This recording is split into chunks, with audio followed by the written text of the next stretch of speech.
Alright. Alright.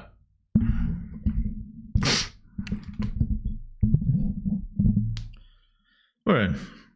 How's it going?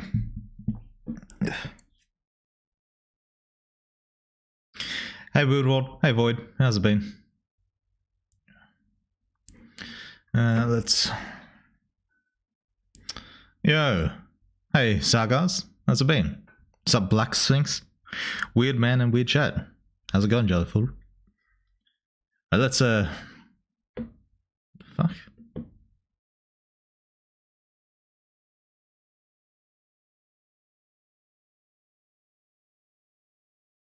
I'm not logged in.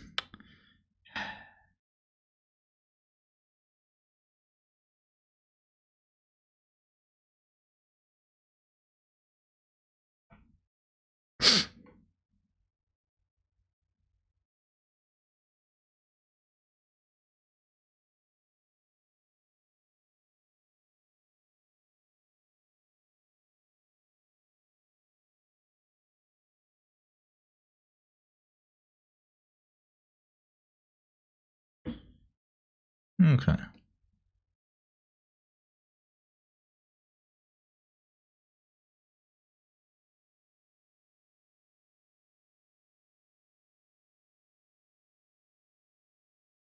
Yes.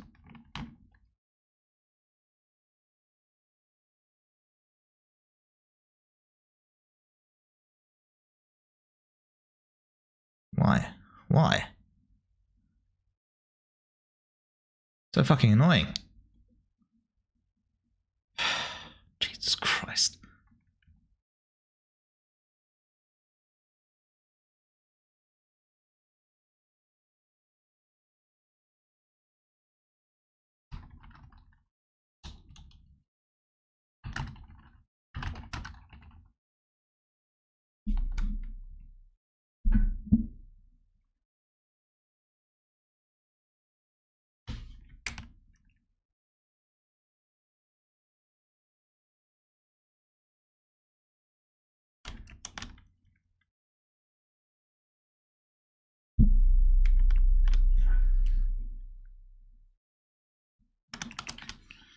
Okay, and we want ourselves a picture. But which one?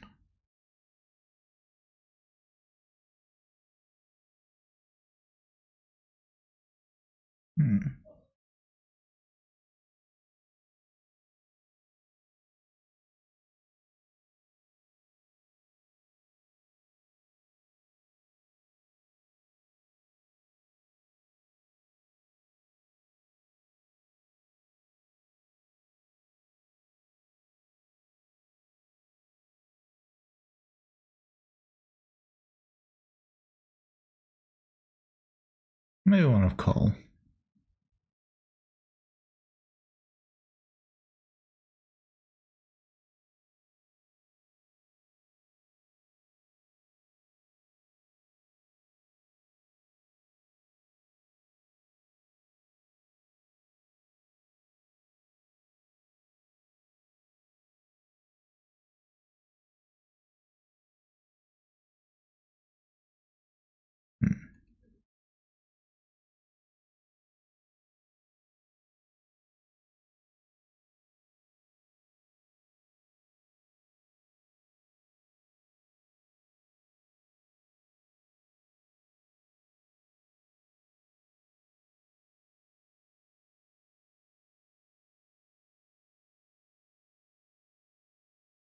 Yeah.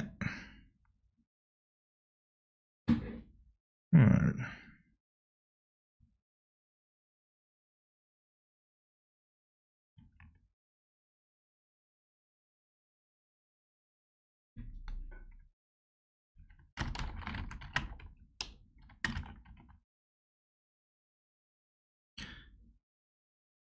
Alright. That'll do it. That'll do it.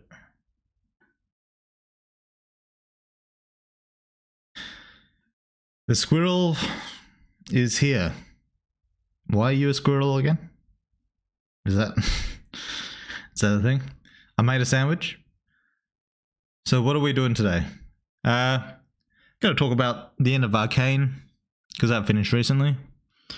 And we're going to be just talk about superhuman, and that's what we usually do at the starting.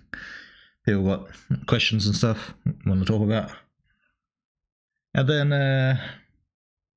we're going to watch some videos and learn. Let's see if we can pick up a few tips on how to write. Because I've been meaning to do that. Originally I said I was going to do that every time I stream, but I totally forgot about it. So yeah, we're going to see if we can improve our writing.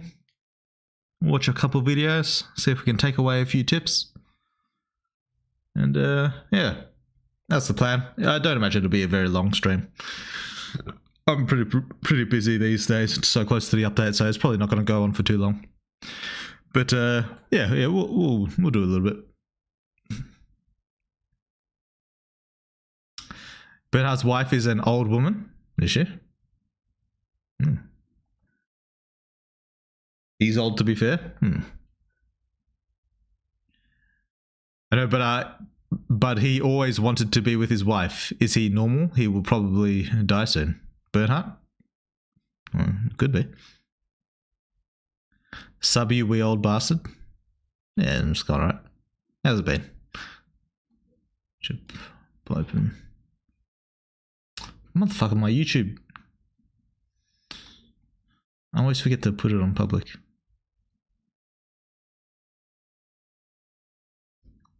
There you go. Let me pop this out.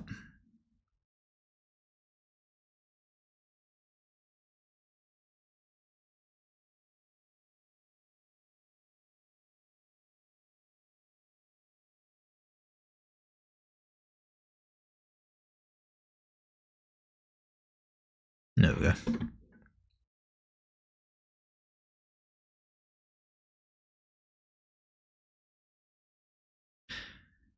Hello everyone, how goes it today? Yeah, it's alright. It's just the morning for me, so just got the day started. Yay, learning. Yeah, we'll see if we can learn a few tips, see if there's stuff we know, stuff we don't know. Yo, hey Nuggerfish.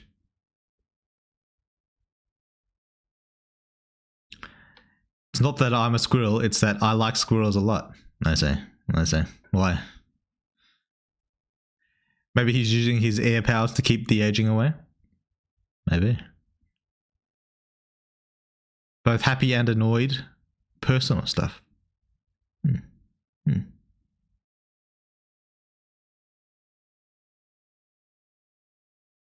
I mean, no, he, my bad. What? It's weird. Hi, Ramnal. How's it been?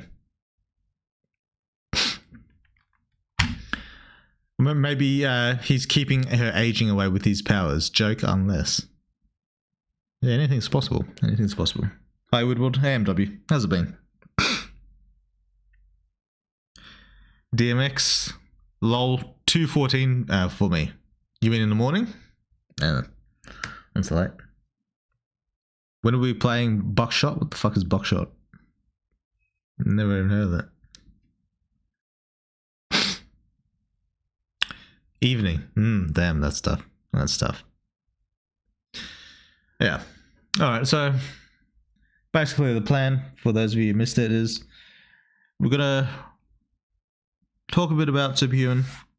We're gonna talk about Arcane's ending, because that just ended yesterday, so be ready for that. And then we're gonna just watch some videos on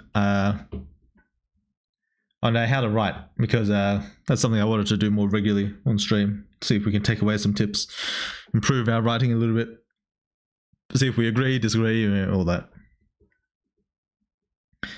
Probably only going to be on for like an hour or so, or I don't know, around then, because I got a lot of work to do with the update coming out. Well, not soon, but it's on the way. It's on the way, so I've got to be working on that. But yeah, we'll be doing a little bit. Looking it up, we get, I don't know what that is, 2 Watt and Aris, and kill each other. I don't know what either of those people are. Hey, so I've thought for this for a while. I've had a thought for a little while, and apologies if it's been asked, But with MC's weakness to electricity being seemingly on a cellular level, it's not really, based off of what we saw from the early sample of his DNA. I mean, it works on his cells, but it's not why. Does that mean his body doesn't have a bioelectrical nerve system? No. Just was thinking about it because started thinking on how his biology works. No need to answer, just throw the question out there since it's been stuck running through the mind. He has a bioelectric nervous system. Sorry for the long message. Yeah, it's all good, mate. Damn, I thought I was hunting. I was the hunting arcade game with the gun where you hunt deer, lol. Jesus. Hey, Weird. Hey, Smodge. Yeah. The one true author. Hi, Weird World. How's it going? What exactly you need to do for the update right now? A bunch of stuff. Mainly drawing. That's the main thing.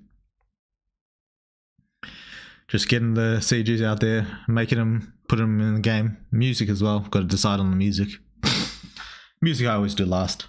So, that's always going to be a thing. But yeah, it's mainly just the art. It's mainly just sitting down, doing the work, and then getting the shit out. That's basically it. But that's, you know, that's a long period of the game. That's a lot of work. It's a lot of stuff to do.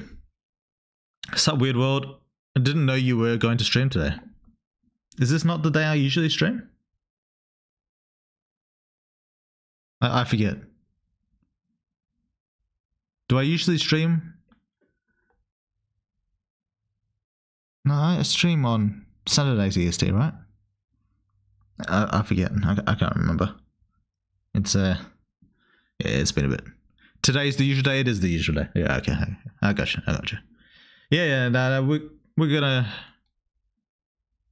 I might not stream next week, just because workload might be a bit much. I'm not sure. Will I stream next week? Maybe. Maybe. According, you said there might not be one this week from last week. Or did I say that? Yeah, maybe I said that.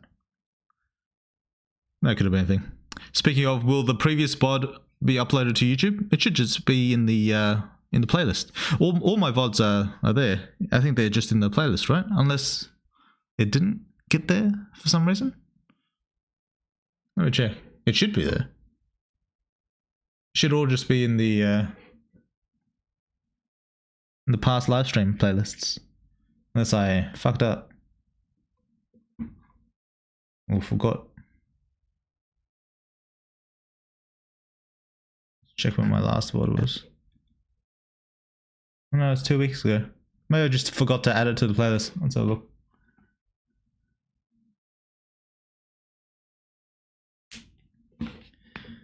Content live.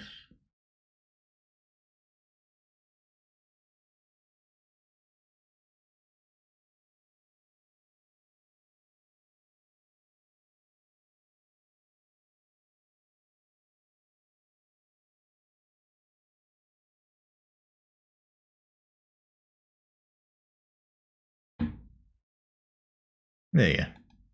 Alright. Alright, there, it should be working now. I just forgot to add it to the playlist. Yep. Alright, that's fine. Weird World, I have an interesting idea for the memory power of the MC if he were to evolve. And so I would like to know if you're interested in hearing it. Put it in the Discord. Put it in the game feedback stuff. Usually it's where I look for all that stuff. Usually I've already decided on what his powers are. Whatever you're going to say, I've probably already got it down. But if you want to, if you want to chuck your ideas in, the Discord is where it's about to be. It wasn't this time? No. Good time of day. How is the summer treating you? How is the summer treating me? It's not... Is it summer yet? It's not summer yet for me. But, yeah, it's alright. It's been pretty hot lately. So, I usually don't like the heat, to be honest. I'm not a fan. But, I'm getting used to it over time. Over time. How about you, Dom? How's it going in your area of the world? Sure, man. Yep. Have you cold weather gang rise up? Yeah. I always prefer cold. Because you can put like a jacket on if it's cold. There's only so much you can take off when it's hot. Now that I live alone, I can like kind of just chuck my shirt off and it's kind of fine. But yeah, I mean, that's only going to do so much. When it's cold, you can like put a bunch of shit on and usually you're alright. Need some strong coffee? Look a bit knackered? Yeah, it's been a lot of work lately. I don't usually drink coffee though. It doesn't really do much for me unless I like drink a fuckload. Usually 1 or 2 cups. It's not gonna wake me up. It's not gonna do anything.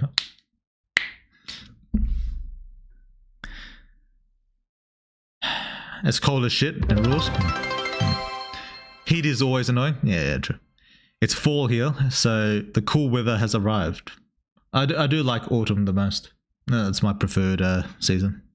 Not too hot, not too cold. It's just all right. I've been sleeping good. Yeah, it's always easy to sleep in cold weather as well. That's true. I'm super skinny, so I prefer the heat. Super skinny, eh? Yeah. I'm about average skinny. I could be skinnier, but even with that, still not a fan of the heat. When I was younger, I was quite skinny. It's quite scrawny, really. The Asian gene that made me quite lanky. But even then, I always hated hot weather. It was a real pain in the ass. But now I think I'm probably at a good weight. Probably at a good average weight. I don't really go on diets or anything, but I've been trying to eat healthy. Like the same amount, just healthier food, less junk, less fast food and stuff. So I'm hoping that it like improves my energy levels. I never, well, no, that's not true. I did sometimes eat like really bad, but over the past year or so, I've been eating kind of more healthy, and I'm trying to step that up even more lately, just because it's good for you. But yeah, as a result of that, I've lost a little bit of weight. And yeah, we'll see. We'll see how it goes. We'll see how it goes. All right. Anyway, might as well get into it since I don't have too much time today. Did you guys see the last episode well, last 3 episodes really of Arcane? Because goddamn, what a good fucking show. I talked a little bit about this last stream, but Arcane is probably one of my favorite animated series out there, and that's saying something because there's a lot of good Japanese anime out there, but Arcane it's such a level of style that basically no other show I've ever seen has.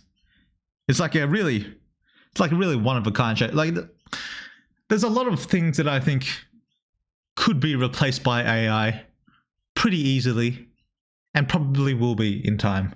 But a show like Arcane is where, the argument that some people say about AI, about the human touch and how it has a real soul and stuff like that, all that kind of gay bullshit. I feel like that's something that could actually legit apply to Arcane. Like, yeah, even if AI was at a point where it could replicate a lot of the stuff Arcane does, I still don't think it would be as good as it is made by humans, because it's got so much of that unique style that it's really just incredible. Like animation wise and everything else as well, but animation wise, it's probably one of the best animated shows I've ever seen. I don't think I've ever seen a show animated as well as Arcane. Not that I can think of anyway. Maybe like Demon Slayer's fight scenes, but it's a very different type of thing. Demon Slayer had some good fucking fight scenes though. Yeah, and the story. The story is... Well, what do I like about the story? I like that they can tell quite a lot of story in a relatively short amount of time. It's only 2 seasons long, but I feel like they get through so much material.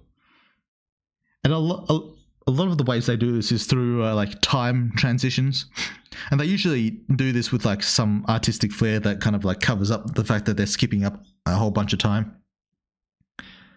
I don't know. It's something I don't know really how to put my finger on, or how to how exactly they do it. It's something I always appreciate in media. I think I've said this before. People who are able to get their point across really quickly, really efficiently, and still have like that same impact. Like some like even trailers do this. Like what was that trailer? The Star Wars: The Old Republic trailer. One of the more recent ones. I mean, it's not to Arcane standard, but it was able to get across like quite a bit of story in just basically just the fight scene, and I think it's pretty good. All the Old Republic cutscenes were so good. The game itself is pretty good. The gameplay is pretty mediocre, but the story for the most part is pretty good. But the cutscenes, like the CG trailers and that they released, they were incredible. That's what mainly got me into the game though. But wait till Riot decides to animate Yasuo's story. I don't know if I'm going to be as interested in Yasuo. I've seen some of his trailers. He's a samurai guy, right? I don't really know his backstory. Actually, I know a little bit. Like he killed his brother or something like that. Actually, no, that could be a good show. That could be a good show. But I feel like Arcane had such a unique setting with the like the steampunk vibe, and then the Undercity, like full of like all the drugs and shit. I feel like that's such a unique vibe. I don't know if the samurai one will be as good. It probably, if it's done by the same studio, it'll probably have the same level of quality, so it'll be fine. But yeah, Arcane, what a unique show. Yeah, that was an adventure of a show. Yeah. Completed in 2 seasons. I don't think they do it. I thought it'd go for at least 3, but goddamn. I still haven't watched it. Never been too interested in League of Legends. No, right. I've never played the game, so I didn't bother watching the show. But watch the show. I've never played League of Legends. I have no real interest in any of the characters. But the show was so fucking good. So fucking good.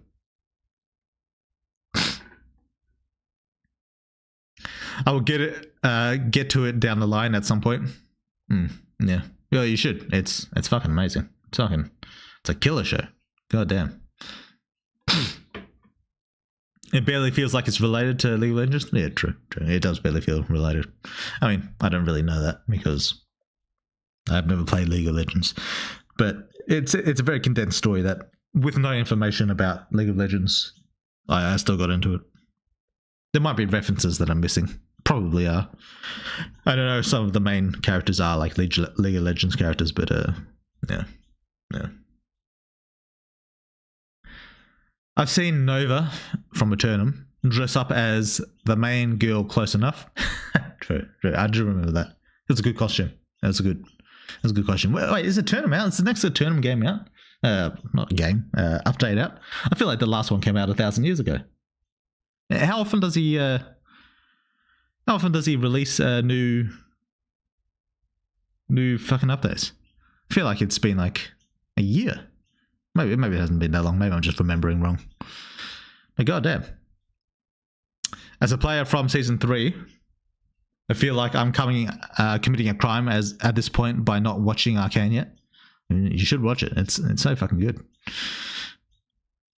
Like it's the kind of show that makes me want to play League. I'm not gonna, because I don't have fucking time. But yeah, it gets me in the mood for it, you know?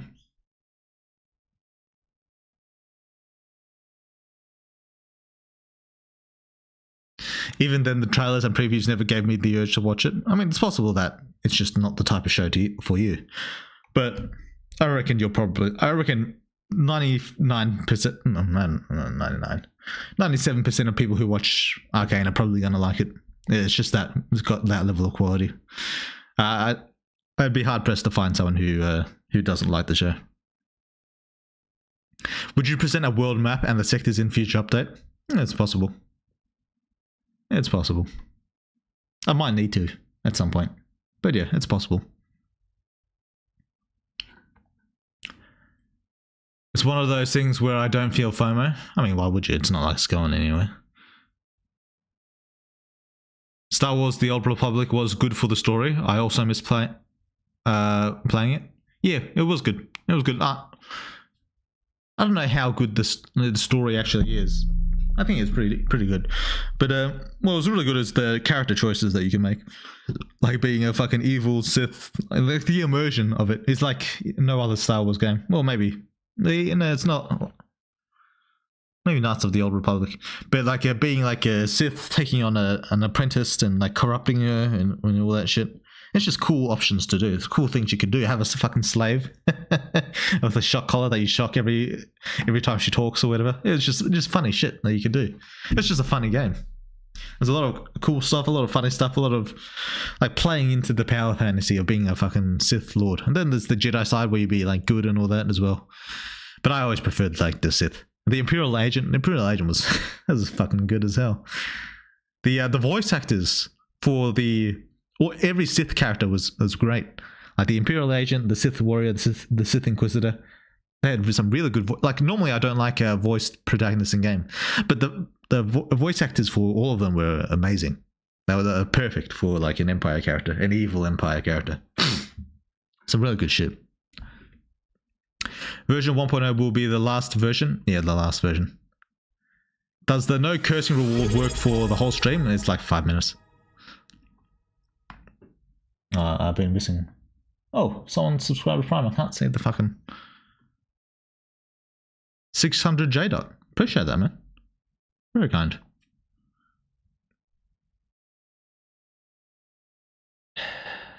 Soon TM. Don't think a date's been announced yet. For what? For Eternal? Fair enough. Probably working on it. The last update ended on a bit of a cliffhanger, so maybe you want to make it like a big one. You know, fair enough. Arcane was apparently meant to have more seasons. Got cut down to 2 for some reason, but no confirmation on that. Do I think it should have gone for a 3rd? I don't know. I feel like if I did think that, it'd only be because I want more. I feel like the story had wrapped itself up pretty neatly, pretty cleanly. I don't know what really more they needed to pursue. Because there is such a thing as dragging it out, and I don't know if... I don't know. It probably could have handled a 3rd season. But I think 2 does the job. I will say though, I don't think season 2 had as strong of an ending as season 1. I think season 1's ending was more powerful emotionally. Season 2 had a good ending. Don't get me wrong. And I think it nicely wrapped up the story. Victor's still my favorite character, other than maybe Jinx. But yeah, I think the Silco's end was more emotionally impactful. Not as like epic, but more emotionally impactful. I think. I'll say that. But I don't think adding length would have necessarily changed that. I'm not even sure at this point. You're one of the rare few devs that release more than 3 updates a year. Is that rare? I don't follow too many other games, so I don't really know. I don't really know how fast people release updates. I know, well, at least, actually, I thought Nitrolith, the party, Heroes Party Must Fall guy, I thought he released updates at a similar frequency to me, but I haven't seen an update from him in a while, so maybe not. Maybe I'm just misremembering. I'm not sure. He usually does 2 updates a year. The next update should hopefully be out before the new year. I see. Okay, 2 updates a year. Fair enough. Yeah, Eternum's another game that has quite a bit of style that I appreciate as well. Arcane might have wanted 3 seasons, and being forced to 2 seasons early in writing meant they had to hit the best bits and did a good job with it. It's possible. Although I don't know why they wouldn't, why they'd be forced to do 2 seasons. I mean, The first season made a fuckload of money, didn't it? And it was like a universal success, I thought. So I don't know why they'd be forced into 2 seasons. More seasons of Arcane probably would have meant less time skips. True. Fleshing out what we already got. Yeah, but I don't know if the fleshing out was necessary. Like, what more did they need to flesh out? I can't really think of a whole lot. Maybe flesh out the Black Rose stuff a little bit more. That probably could have done it with a bit of fleshing out, maybe. Other than that, I think Caitlyn and Vi's relationship was fine. Jinx and Vi's relationship was great. The whole Vanda stuff was great. I don't really know if they need a whole lot more to do what they did.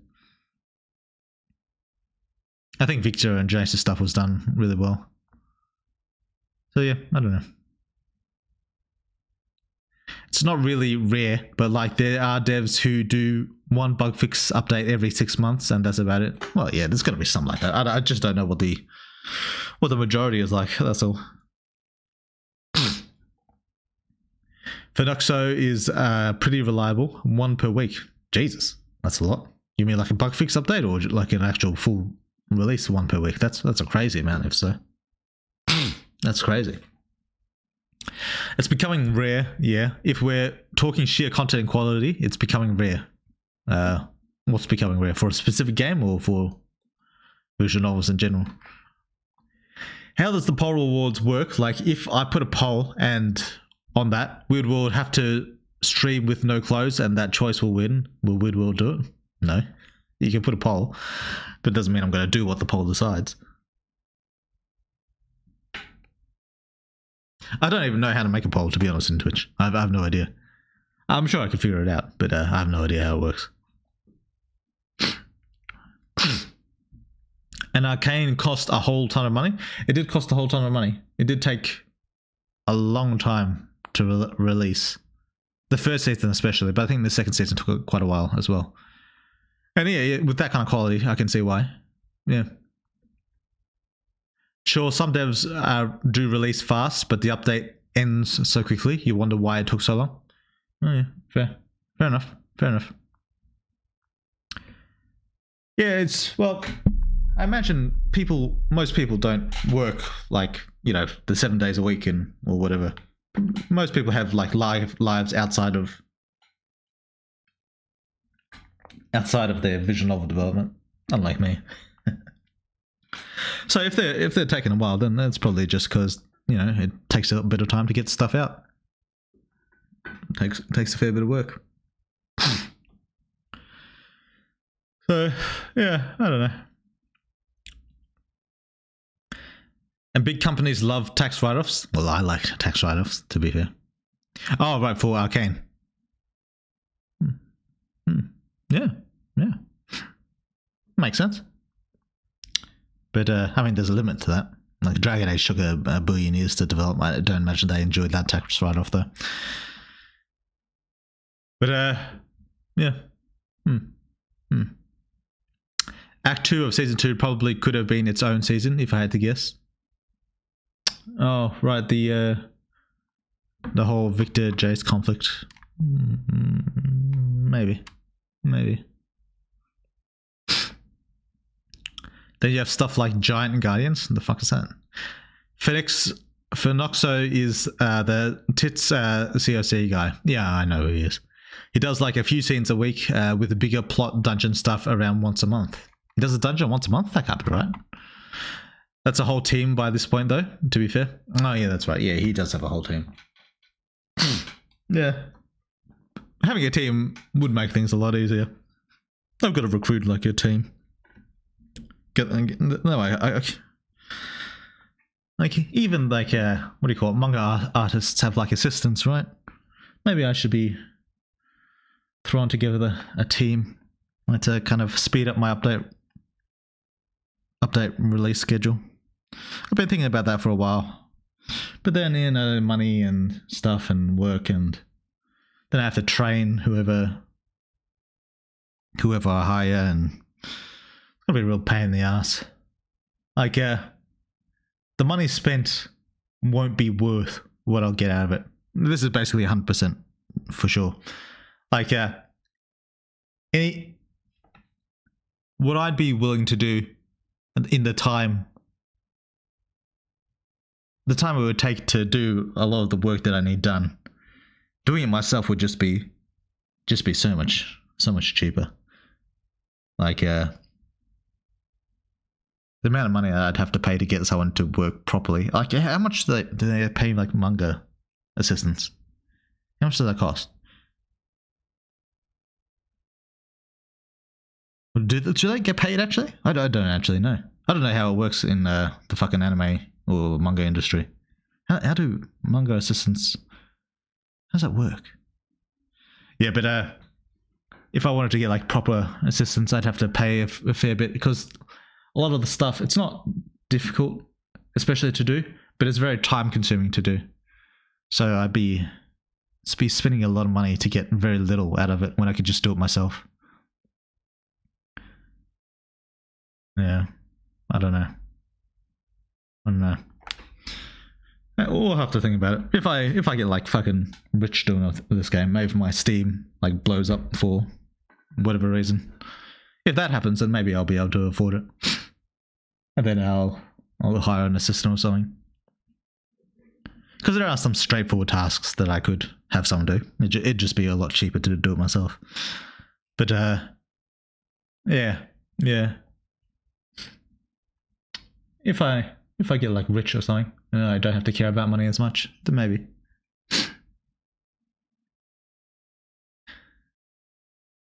Assistants get paid hourly. They get paid like a normal wage, $5 an hour. I think that can't be right. $5 an hour. I mean, if that's all I have to pay, I'd do that. That'd be fine. But I don't imagine that's actually, that can't really be how much they're paid.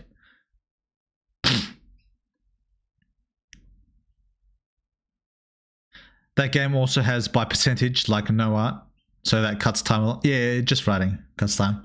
But I like having, I mean, apart from like the obvious like visual draw of art, I like having art because it gives me time to think about my story. Like everything I write down is subject to change. That's always true.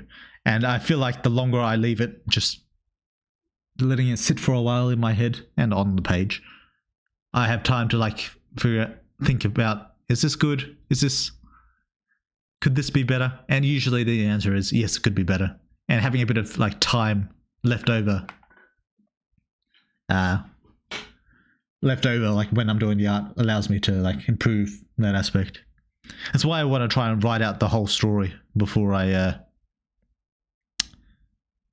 as I go forward. And I don't mean just have like the structure like I already have. I mean like fully write out all the dialogue, every line, every bit of narration. I want to have it all written out because it'll give me a lot more time to think on it and make it better. Yeah, so that's why I like having the art. So that's another reason why I don't necessarily want to hire someone. Because having that bit of time just helps give me a bit of breathing room to improve the story over, however many months it takes me to release the update. $5 to yen. Yeah, but that's pretty low.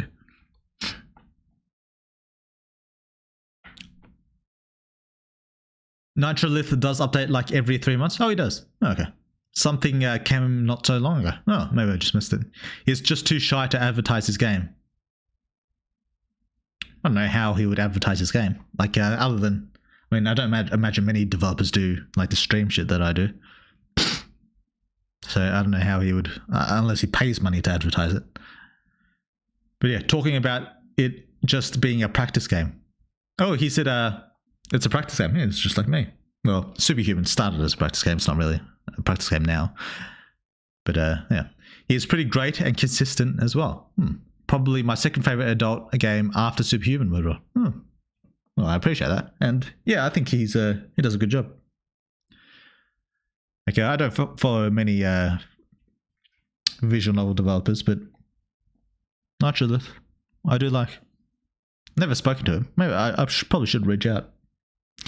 But I'm not going to do that whole interview thing until after Superhuman's like done on Steam. So there's no point in doing it now. There's also miscommunication issues too. For who? Between who?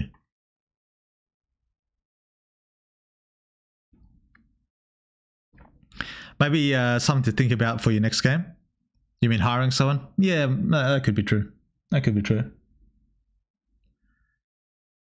But yeah, it just depends if I have the money for it. Like,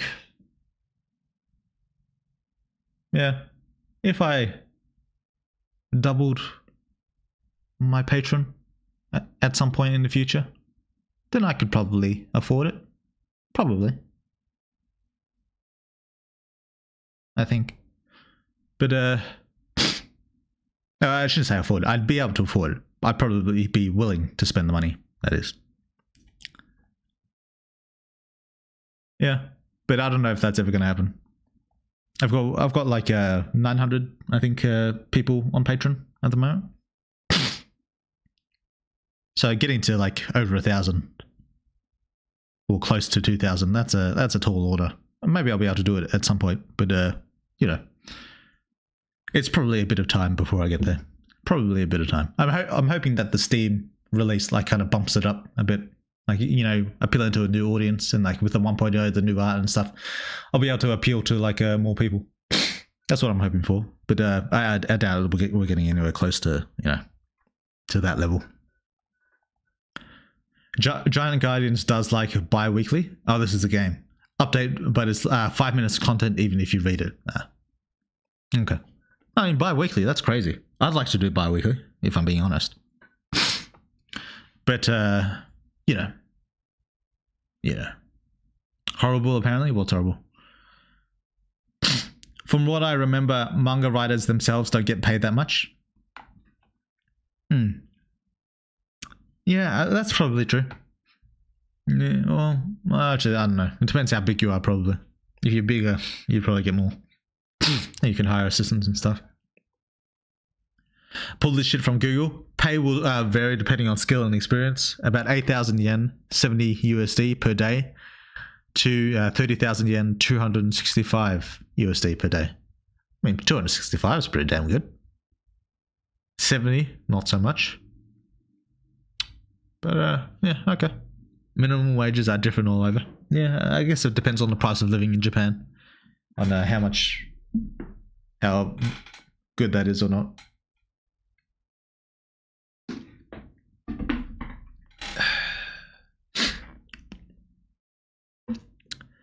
If you outsource your art to other countries, that could drastically reduce the price. True. If I'm what do you call it? If I did hire someone in like a place where the price of living is really low, then I could probably pay them less, and that'd be alright. That's probably true. But it's still a matter of like finding the right person and all that, and having them do what you need, and training them up and all that. That's probably true. Skibbity smewing Sigma. What the fuck does that mean? For the miscommunication part, it was in hiring people to help you with the game. Oh, right. Yeah, communication could be an issue. It depends. It depends. It could be.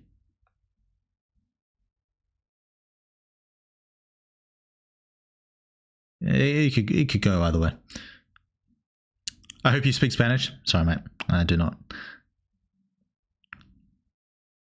Hello, Mr. Weird World. I just got here, and any interesting convos happen? Also, how are you, man? Yeah, I'm good, right.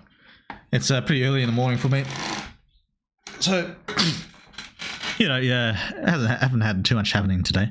But yeah, we're just talking about visual novels, other like the update release speed, and the price of hiring help, basically. Nitrolith is a pretty good artist and especially writer, in my opinion. In regards to advertisement, his game is up to date on his Patreon, but Itch, for example, hasn't been updated since September last year. Damn, he's doing his Itch followers dirty. That sucks. You should get on that. I always try to keep all my my various things like evenly updated.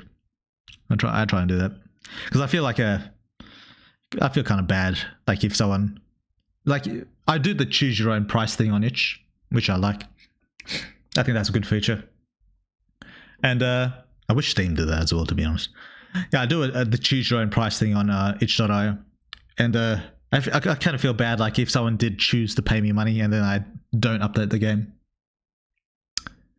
I don't feel super bad, but you know, I generally try to keep them all updated at the same time. But yeah, when I release on Patreon, no, not on Patreon, Steam. When I release on Steam, I've got to consider how I'm going to do, like with the prices and stuff. Like, will I put a set price on the Patreon release? And if so, will I carry that over to itch.io? And will I carry it over to Patreon and stuff? Like right now, what are my prices on Patreon? It's like $5 for the early access, and then the public release gets free. I might move it back to like $10 is the early access, and then $5 is to get the game, or something like that. I might do something like that on Patreon when the Steam comes out. I don't know. I have to decide on how I'm going to do all the pricing and all that stuff. It's going to be a pickle. I've been thinking about actually hiring someone to get advice on how to do the Patreon release, like hiring a consultant. Not the Patreon release, the Steam release. And like getting a consultant to like help me, advise me on how I should do all the pricing and how the marketing and all that stuff. I could get some proper professional advice. Because if I'm going to release it on Steam, I might as well like put some proper effort into it, you know? Especially if I want to use it to like, expand my shit. So yeah, I don't know. It's something I'll have to think about. Sup? Hey, The Telegraph. Oh, the mod. How's it been? How's modding gone? Where was I? Oh yeah, I just remembered an old question I had about Danica that always made me curious. Go on. $5 worldwide. Yeah, it's $5 for early access. Yeah, so I might make it $5 to just get the game, and then make it $10 for the early access. Because I feel like I do release it pretty cheap compared to most visual novels that I've seen on all the sites, like itch and F95. I feel like I do release the early access pretty cheap. Which is fine at the time because I didn't really have that much content when I initially planned it. But I feel like I've got a big enough game now that I can charge a little bit more. Yeah, but then I don't know. Is it really necessary though? Yeah, that's why I need to talk to a consultant to like help me decide on all this. And then I just write it off on taxes. Would Danica's X marks the spot work through binoculars, scopes, and even reflections? No. As in, she looks through them, would it be able to mark them? I mean, it depends on her evolution. Alright. Modding is going fine. People usually aren't an issue. Well, that's good. Yeah, I just should check in more on my Discord. I've been meaning to run like Discord community events because, you know, I do the trivia stuff, which is, you know, that's all fun. But I feel like I should be doing more like Discord events as well.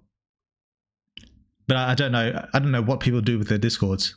Like I've just heard people say Discord events. So I don't actually know what they do. So it's tough for me to decide. I'm not really sure. But yeah, I've got to look into doing some like Discord events. It's like make the place. I mean, the Discord's already pretty damn active. But like during the slower times, you know, when the updates been out for a while, I feel like doing like a little event or something would be fun for the people who stick around. I think that could be fun. I just have to think of what to do, that's all. By the way, just putting it out there, but if Superhuman ever was just a normal novel book, I'd place it next to HP and Lord of the Rings in my library. That's how much I like it. Well, I appreciate that. Yeah, I don't know if it's ever going to be in like a normal novel book. It might be. I might do like a safe for work version. I might pay someone to make it like do a safe for work version. I don't know if I can be fucked doing it myself. I'll be too busy doing like my next game or whatever it is. I might pay someone to like adjust it, like edit it, and make it like a safe for work version. I might do that. And by safe for work, I don't mean that like the tits are gone, because there's a lot of scenes where characters just have their tits out for whatever reason. But anyway, just to edit out the sex and make it like, instead of like a full like 18 plus, it'll be like, you know, what's the rating, like 17 plus, you know, like where tits are out. There's just that they're not like full on dick and vagina kind of porn stuff. So that might happen at some point. I don't know if there's a whole lot of point to it though. That's the thing. I think you should make all the games you're planning to do in a universe multiverse with Superhuman. Yeah, it's something akin to that. It's not exactly a multiverse, but it's something akin to that. Oh, someone subscribe. Thanks, Meadow Vods. Appreciate that. Very kind. I mean, $5 for this game is a deal. I'd say at least $15, but I'm biased. Yeah, I don't know. I'll probably do like... Yeah, that's why I still have no idea how much I want for the price. I have no idea how much I want to do for the price. Because I feel like whatever price I set it in, I should have early access as like higher than that. But I don't want to price early access too high either. I think $10 is like fine for early access. I think most visual novels charge around that or a little bit more. No, most visual novels do that thing. They scale it by the days, right? They do like you get it a month early at this price. You get it 3 weeks early at this price. 2 weeks early at this price. 1 week early at this price. I think that's what they do. I don't know if I want to do that though. I don't know. And changing the way I do it at this point might be a bad idea. I'm not really sure. That's why I've got to pay someone to tell me what to do. Yeah. Or maybe I'll poll it in Patreon and see what the patrons think. Yeah. Let's see how it goes. We'll think about it. There's nothing wrong with getting your audience's input on it. Hi Weird World, I'm late to the live. Yeah, it's just been 50 minutes. Hey, could you tell me if the next Superhuman update will be released this year? Because it's almost 60 days since the last public update was released. It could be. It could be. It could be. I just hope you'll still keep it on sites like itch.io. It will still be on itch.io. I'm not going to take it down, obviously. Because we Germans, for example, can't access porn games through Steam. Oh, interesting. Well, it's definitely going to stay on itch.io. I'm not going to take it down from anywhere. Okay, that's not in the that's not in the plans. Everywhere that it was before is where it's still going to be. It's just got to think about the Steam release. That's all. There's also an economic idea called given good. The fuck is that? Where making the price too low convinces people that it must be a low quality. Oh yeah, I did hear about that as well. Yeah, that's what I think about as well. That's why I'm kind of like considering like free to play as well, because free to play probably applies to this given good thing as well. But there's also a lot of precedent for free to play games having like different monetization options and still being quality games, just like free. Like a Path of Exile is an example. Like this is a game I've been looking forward to. They announced that the early access is coming, I think in a couple of weeks, and I'm going to destroy my life on that fucking game. Oh, I can't wait for Path of Exile too. Goddamn. Yeah, there's like a certain precedent where quality can still come from free to play games. Like, for example, Path of Exile, which is why I'm considering making Superhuman free to play on Steam as well, and just having like different monetization options outside of like just the base price. So I'm thinking about that heavily as well, because I think like charging like $2 for Superhuman would be a worse decision than charging it for free, because I think for that Gibbons good thing, because I think people will see a game that costs like $3 and consider it a lower quality than they'll consider a game that's free to play. because there's not a whole lot of precedent for good games that are like $2 or $3, but there's a fair bit of precedent for games that are just free, that are good. So I think I'll have to decide here. I'll have to think about it. I'll have to get some like a consultation and see what I want to do. So weirdly, raising the price might increase sales. It's true. It might do. It might do.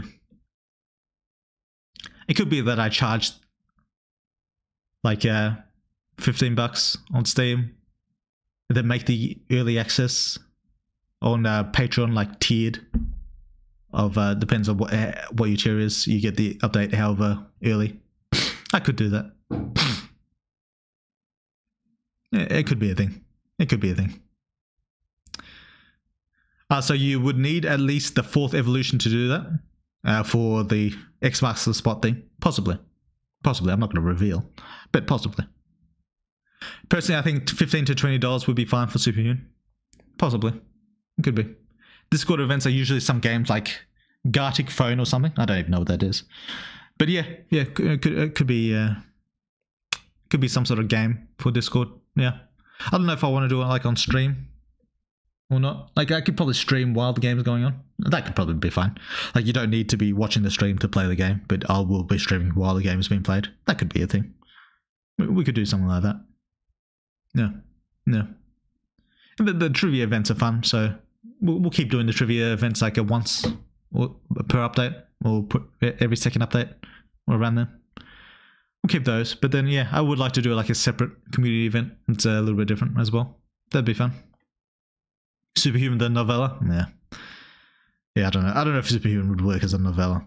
Like I've not that I don't think the story is good enough, but I've structured it in a way that it suits like having images. That's how I've intentionally structured it. So I'd have to rewrite a lot of stuff if I were to do it in like a novella type of thing. How would a book even work with Superhuman with choices and writs? It'd have to be just a canon. There'd have to just be like a canon route that you'd have to follow. I suppose you could do the flip through the pages to get to different endings, but that'd be too much work. I'm probably not going to do it in a novella. It'd be too much work. It's too much of a hassle. Do an artist contest to get more Superhuman art. Oh yeah. Maybe I could do like the winner gets his art piece like put in the game. Maybe like monster designs or something like that. Yeah, that could be fun. Yeah. Like soft NSFW? I don't know about NSFW. But maybe. Novella is a small novel. Superhuman was like, what was it, 2 million words? Oh yeah, that's true. I did forget about that. So yeah, it'd be like a full novel. It wouldn't be a novella. That's true. Discord events usually games in which people can play. Could be trivia, Minecraft, Gartic Phone, etc. I don't know what Gartic Phone is. Probably not going to do Minecraft because that sounds like a hassle. Who would be the canon choices? Like, would the 4th be the MC's canon apostle? Would Killing Jake encountering the 1st be canon? It could be. I don't know. Like, it's a novel for Superhuman's never going to happen, so there's not much point. Well, I suppose the webcomic could happen. That's possible. A webcomic could be a thing. But, yeah, I don't know. As for what the canon choices will be, none of them are really canon as of the moment. I'd have to decide which ones would be canon ones. Turn to page 69 if you want to do X and like the old Choose Your Own Adventure books. Yeah, exactly. I used to love those books. One of the reasons why I like visual novels. I think too many tiers of early access feels like scalpy, greedy, exploitative. True. That's one of the considerations I've thought about. But then again, I think it might be such an industry practice that it might be fine. Like, I'm pretty sure... Does Eternum do it? I'm pretty sure Eternum does it. Does Nitrolith do it? I don't know about Nitrolith. I haven't checked. Being a dick, I'm almost certain does it. I don't know. I'm trying to think of what the other big ones are. Summertime Saga, I haven't checked his Patreon, but I bet money that he does it. So, yeah, it might be enough of like a precedent that I might be able to get away with it. But then again, I don't know if it's really necessary. Yeah, I don't know. Like if I did, like instead of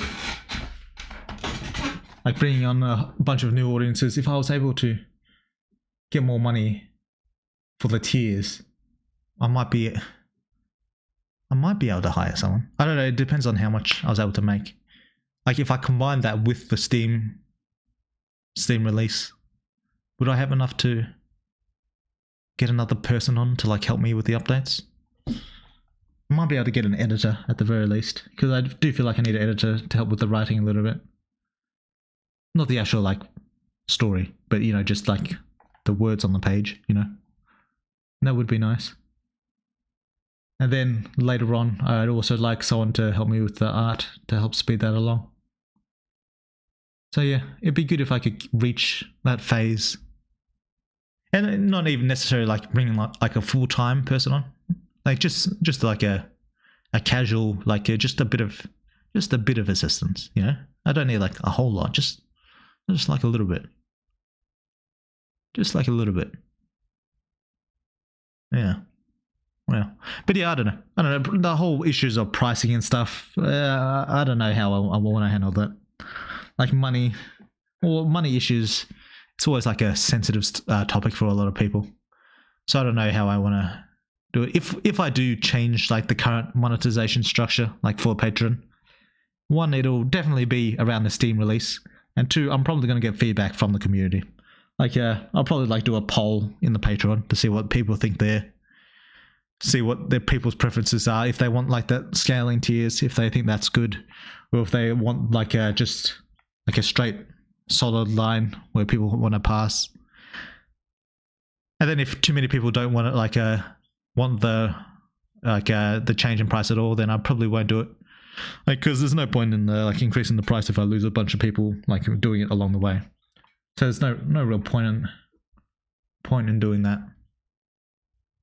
But I think at this point in my development cycle, I think I've got like enough quality of a game where I can justify charging a little bit more for early access. Like I was charging $5 for early access back when my game was half an hour long, and now it's something like 30 hours, depending on how fast you read it. I think I've at this point delivered enough of a experience that I can justify charging like $10 for early access.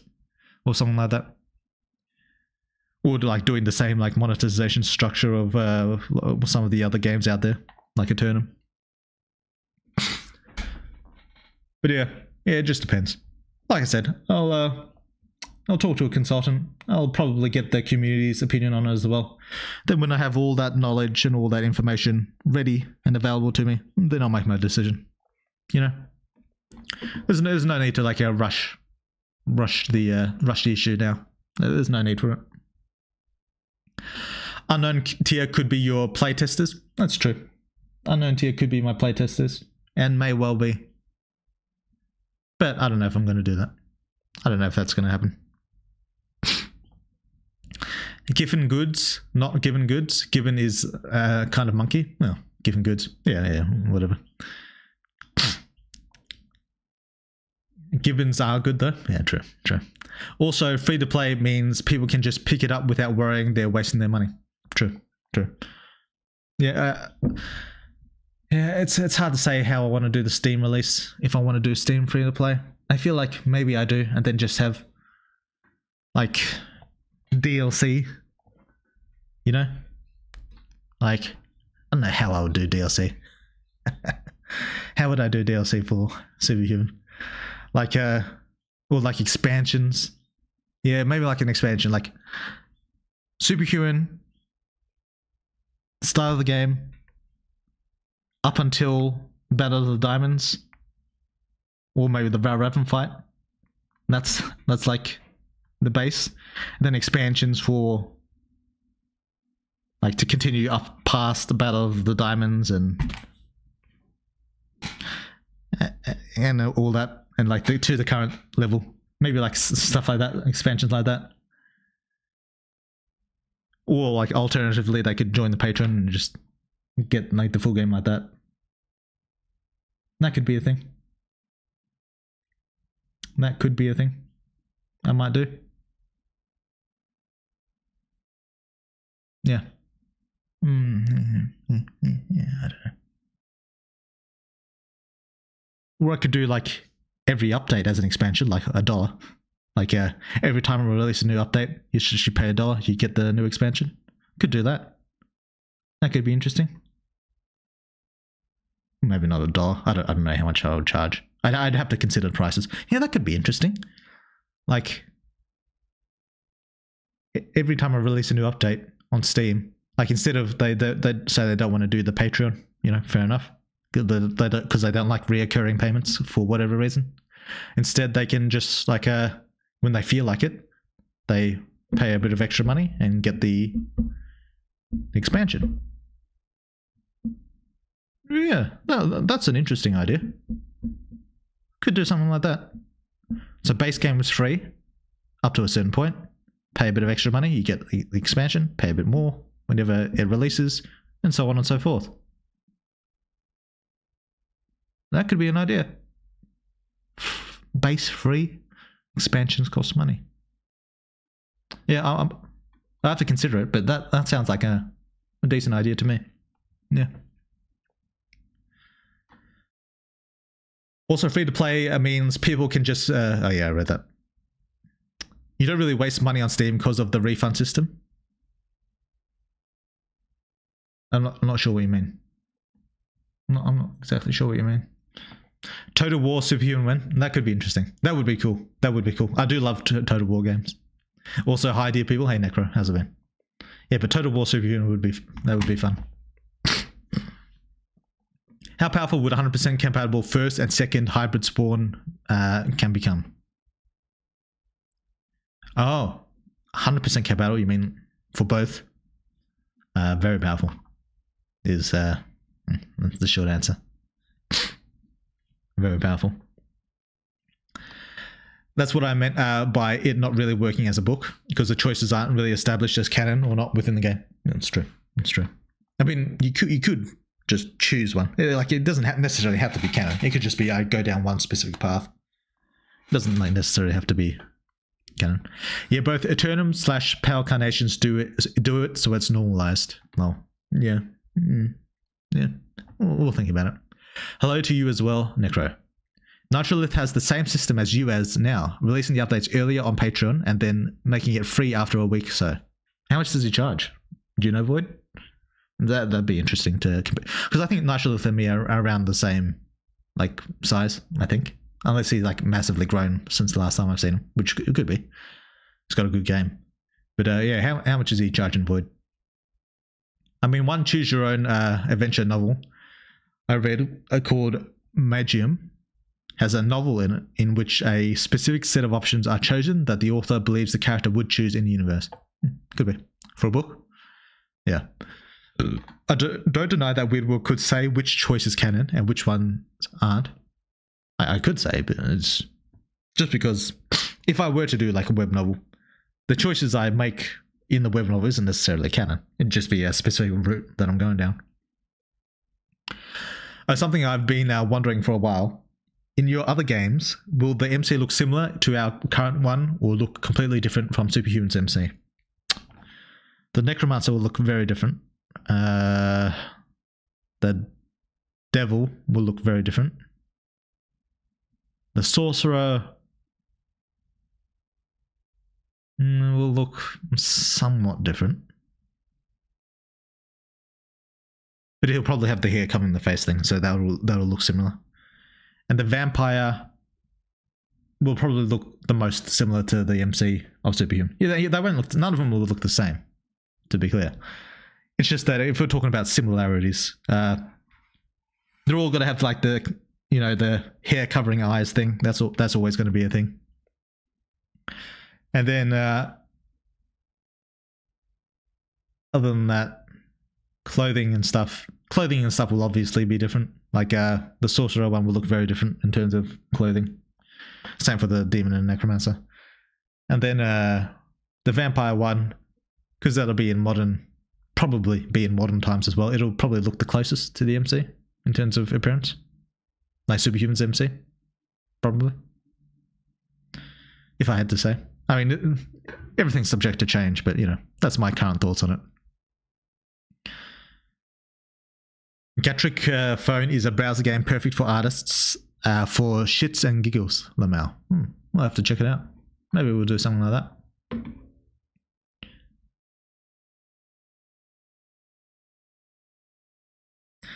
The only minor problem would be invalidating choices players made during the game. Yeah, that is a minor thing though. Yeah, I think I can easily just head that off by saying it's not canon. It's just one timeline. Like this is one timeline for Superhuman. There could be another timeline. I feel like that's just, and by that I don't mean like multiverse type things. I think it's just like a Fate Stay Night. Like sure, there's the canon route of Fate. There's also the canon route of Unlimited Blade Works. They're both canon in their own way.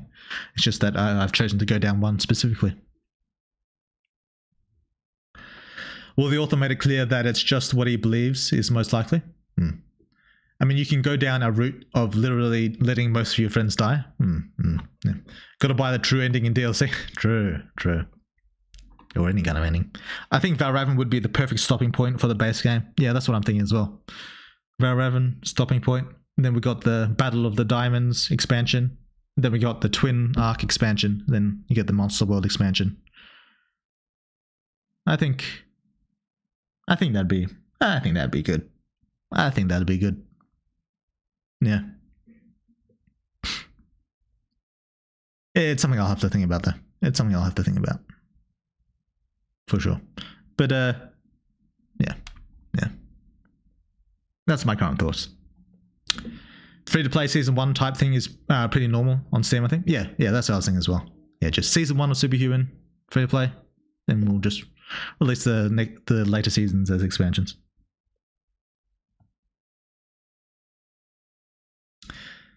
What do you mean? What do I mean? What do you mean? Oh, Valravan being the stopping point. Superhuman at this point is already free. True. They could just download a free copy further on. They could. If Weird World does DLC, I think the base game stopping a Valravan fight would be perfect. You know, I thought we weren't going to have a stream today. No, we'll have a stream. We'll have a short stream. We're not going to go on for too much longer. We'll watch a video after we're finished talking about this, because I think this is an interesting conversation and it's good to get a bit of feedback on this type of thing. But yeah, we'll have a short stream today. I mean, I guess it could be done for a further point, but I don't think Valravan would be a good point. What do you think would be a good point, Chad Thunder? I think IR might be safer to like narratively cup up expansions rather than tying it to updates. I'm not sure what you mean, Dom. IR might be safer to like narratively cut up. Oh, to narratively cut up the expansions rather than tying it to updates. Yeah, maybe that's true. Like for each arc, like the Twin Arc would be an expansion. The what is it? A Monster World arc would be an expansion, like not just the individual updates. I get what you mean, Dom. The problem with that is I feel like the Steam people would feel like they're a little bit behind the like the Patreon people, the itch.io people. And I do worry about that. Like I don't want to feel like the Steam players that like they're getting shafted. You know? I'd rather not do that. So it'll be tough to decide. I could release it like for $1 each time. No, it'd be tough to say. No, it wouldn't be for $1. It'd be for like a few dollars.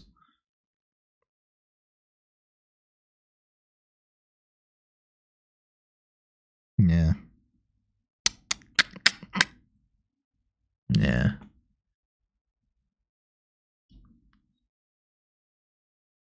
I don't know.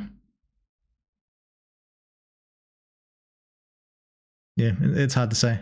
It's hard to say. Then I could like bundle it together. Like Steam has those DLC bundles, right? And I could like do a DLC bundle. Yeah. Oh, it'd be hard to say. But yeah, it might feel a little weird to have every single update be an expansion.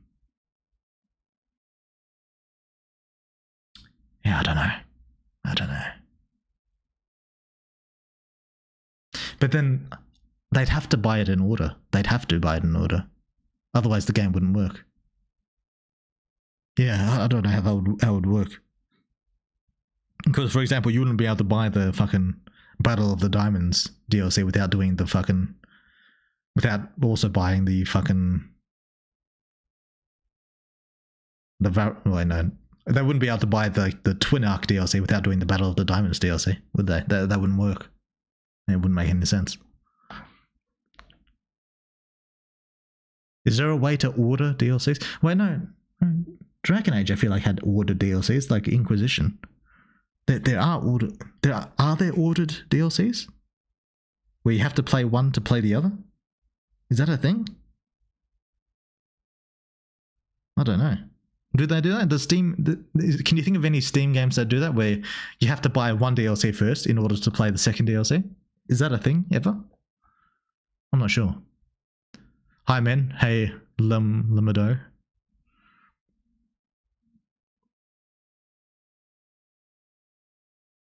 I mean, I guess it could be done for a further point, but I don't think Valravn would be a good point.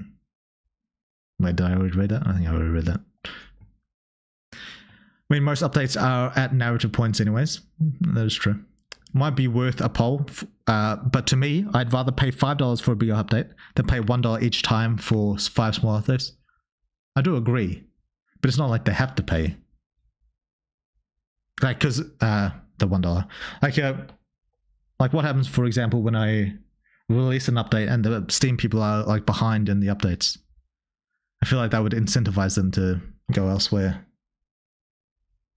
Yeah, I don't know. It's hard for me to decide. There's this psychological effect where, like, when you constantly ask to spend money, it pisses you off. True. Even if it's not a lot of money. It's like watching a 30-second ad every 5 minutes versus a 5-minute ad break once per episode. Yeah, that's true. That's true. Yeah, I don't know.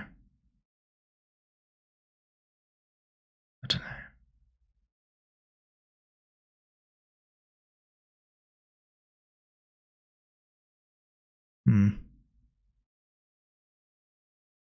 I'm not sure. I'll have to think about it. Hi, Felipe. How's it going? Yeah, just look at TV versus YouTube. I'm not sure what you mean. The Necromancer will look like Demi, but with black hair and sharper eyes. Yeah. Hey, we are talking about the Necromancer game? No, not specifically, but, you know, it's part of it. That will come from the moon. True. You get Nitrolith's update a week early at the $5 tier. Oh, so he's doing the exact same thing as me. Fair enough. Woodward, I may be shit at design, but please don't get rid of the longer hair for the future MCs. Long hair is always better. Yeah, we'll see. I look forward to my vampire mummy and siring some blood crazy fledglings. Yeah, I'm looking forward to the vampire game as well. And the Necromancer. I'm looking forward to all my games, to be honest. It would just be a matter of either the vampire game first or the Necromancer game. Have to decide. To be honest, the Monster World exploration? I'm not sure what you mean. Seems lackluster compared to the other two. You mean expansion? We'll see. I mean, it's not over yet, so we'll see. Have you all watched Arcane, and should I watch it? Yes, I have watched Arcane, and yes, you should watch it. Yeah, great show. In the next update and 1.0 would be part of the Monster World, wouldn't it? Could be. I just recommend if you do that and the full game is out, a season pass type thing would be good, so you could just buy it all. True. Season pass. And then you just get constant updates whenever it happens. Yes, that makes sense. You raise a good point, Nerd Samurai. Yes. Season pass. That could be the thing. Where we just get the update whenever it comes out. Instead of just like the whole drip feeding thing. Yeah, that's a good point. That would be a good solution. The Nerd Samurai. Yeah. we're in the middle of it now. Maybe give it some time. Yeah, give it some time. I mean, I'm not going to promise that it's going to be as good or better or worse or whatever than the previous updates, because I don't know what your tastes are. But you know, give it a bit of time. Give it a bit of time. We're in the middle. Yeah. Yes, that's the thing. I believe Asura's Wrath did it. Ah, Asura's Wrath did it, eh? Interesting. Mass Effect 3 kind of solved the problem. Like, order DLCs, you could have like a 10-question quiz at the start of the game that asks them to answer these previous game's choices. Yeah. But then I'd have to actually cut the game. I might just have to do a season pass. I might legit just have to do it like a straight season pass. No, like expansion or anything. I might just have to do a season pass to get like the constant updates. That might have to be a thing. Yeah, Sua's Wrath on PS3 was 100% locked to the actual ending behind DLC and teased it at the end of the main game. The DLC is pretty good, to be fair. Okay. I have to head out. Have a good night/day all. Thanks for dropping in, Dom, and for contributing your input. Appreciate it. Personally, I look forward to the vampire and demon game, but the Necromancer is equally interesting. Yeah, I mean, it just depends. My desire to make each game is dependent on my mood. But like, if I'm watching like a vampire show, then I feel more inclined to do a vampire game. But yeah, I don't know. The vampire or the necromancer are probably going to come out the earliest, just because I've got more written down for those ones. But we'll see. We'll see. Hi. Hello, good sir. Hello, Blaster Strike. How's it been? About the Monster World arc thing, each update is good, but together it is kind of S so far. I do think it'll come together at one point. Could be. Could be. Yeah. Alright, we're caught up. I think we're almost done. We'll watch one writing video. I did see one that I wanted to watch. Unless I fucking lost it. I did fucking lose it. Damn.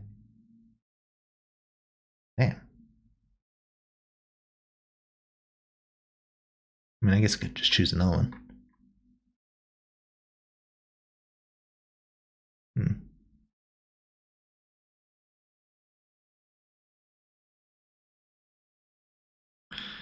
You looks like my old friend. Oh, do I? Are you in Canada? Nah, man. I'm in Australia. By the way, Superhuman update comes in January. We can say we got it after a year. True. Yeah. I don't know. It could come. You know? Yeah.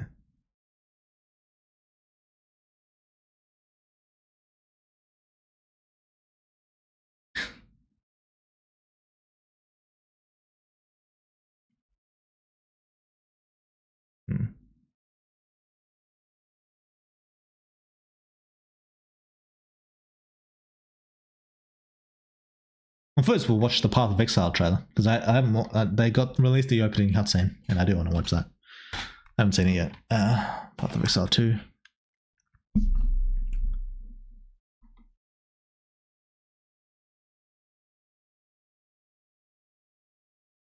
Yeah, the opening cinematic. We'll watch that. I do want to watch play Path of Exile.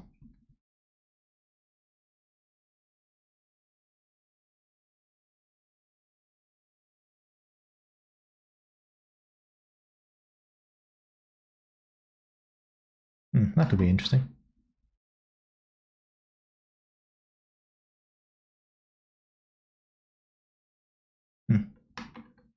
Right. Okay. Oh, sorry then. I didn't see him in 5 years. Yeah, no worries, mate. Oh yeah, Sony is buying Kato Waka, who owns... did I say that right? Kato Waka? Who owns From Software and the Game Awards Monday, December 12th, I believe. Oh yeah, am I going to stream around then? I might do. Depends if I have the update out. Yeah. Yeah, I don't know about Sony buying From Software. That doesn't sound... I don't know if that's going to be a good thing. We might get a Bloodborne too, so that'd be nice. If Sony buys From Software, that'd be a good time. But yeah, I don't know. I don't know if I want them in control of From Software. That's it. I don't know how much control Kodawaka has over From Software. I don't actually know how much control they have. Like, can they actually issue orders and stuff? I don't know. I'm really interested. I wonder if they'd be able to control the monetization. Like, would there be like season passes and like microtransactions in From Software if they did buy it? That'd be interesting. I'm really interested in how you do demons, but the Necromancer is really unique and it's not too explored in the media, so I'm really excited for that. Yeah, I am as well. Jumping ship seems a lot more appealing right now. Jumping ship to what? Excuse me, Sony is trying to buy Kodawaka. It's not finalized yet. Mm-hmm. I always get Path of Exile and Pillars of Eternity mixed up because they're both abbreviated as PoE. Yeah, me too. All right. Let's watch the fucking... Let's watch the shit. Weird was the Apostle is going to be the final boss of the game? Maybe.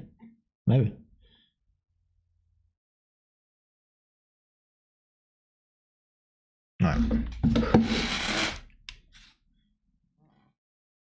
I did buy the Path of Exile early access, by the way. I bought the full on, the full fucking loser pack where I get all the shit. Just because I think they're a good indie developer and I think I could be good to support them. Plus, I can write it off in tax if I play it on a stream. So we'll be doing that. So yeah, we'll be playing some Path of Exile. I don't know if I'm going to like stream the full game, but we'll be playing a little bit. All right. Let's see what their trailer is.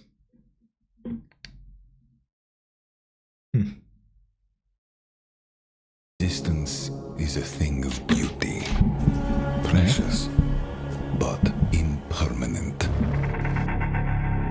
Life and death are mortal enemies, and yet bound to one another.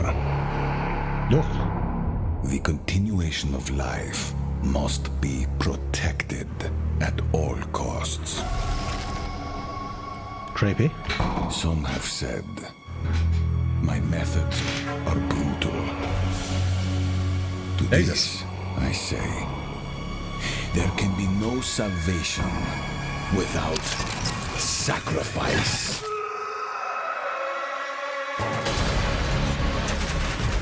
Cool as fuck.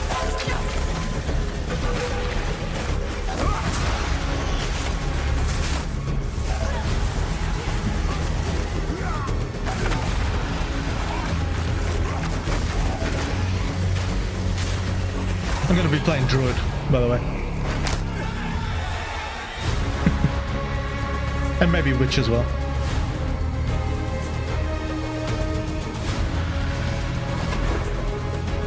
Oh, that's a good design.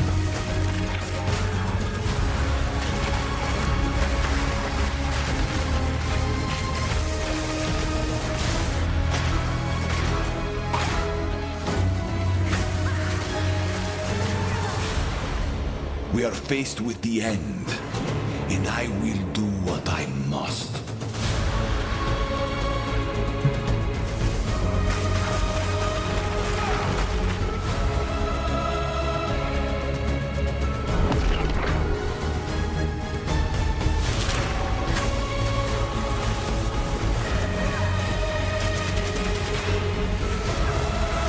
Holy shit. Man, they have such cool boss designs. This is one of the things I like about Path of Exile. Boss designs are so unique and cool. Like, it gives me ideas to make monsters. With death. Even that just looks fucking cool. Let Look at that them shit. soon be acquainted with it. Oh! Let's see, look at that shit. God damn.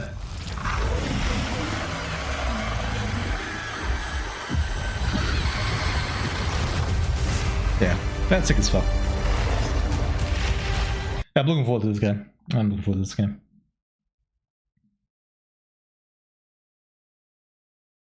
I kind of get why people stick to MMOs at least. You get to keep your beloved games a little bit longer. Well, this isn't really an MMO. I mean, it's kind of, but not really. Tax write-offs, baby. Yeah, true. write off everything. I have to play every game I buy. I have to play on stream at least once so I can write that shit off. I wonder if I can write it off just by saying it's like inspiration for my game. Like it's like research material. Do you reckon I could just do it like that? You reckon that's the thing? And I don't know what the actual rules are, so I don't know. But yeah, we'll be playing this at least once on stream. For sure. Now let's watch the opening cutscene. This is the start of the game. Here. What are we facing here, guys? A relic of the old world. Ready your men, Captain. We will only get one chance. Love the medieval setting. And remember, when you hear the whispers, call for help. Do not attack. When you hear the whispers, Werewolves? what do you think he was on about? I do like It's werewolves Dorman, as well. right? Yeah. Then Dorman, shut your damn mouth. Bitch. Why do I always get stuck with these rookies? Is she a mage? The kid's got a mean cleave. Give him a chance. Quiet. Yeah, she's a mage, alright. Fucking mages.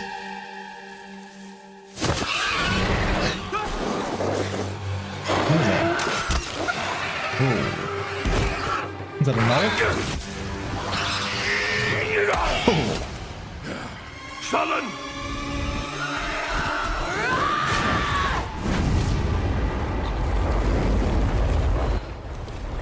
That's pretty fucking cool.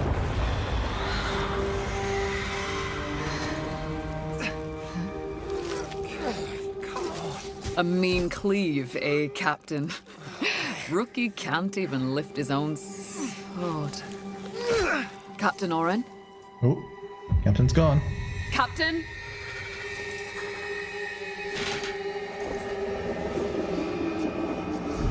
It's here. Rain! Send the signal! What the fuck? Rain! Oh, shit. On my back! Blade up! Come on, come on. I'm ready. I'm ready.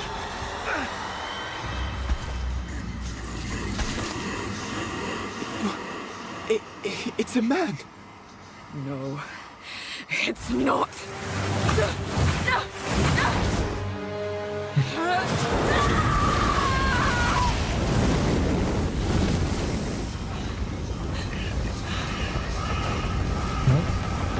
Is it a break? Run!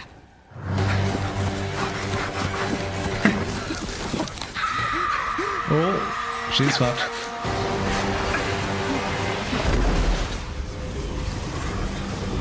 The fuck is that? Shade?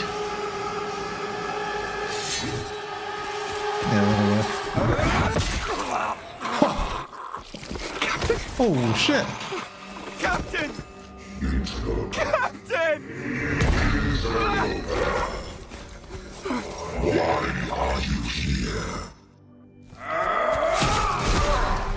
Ooh, magic sword.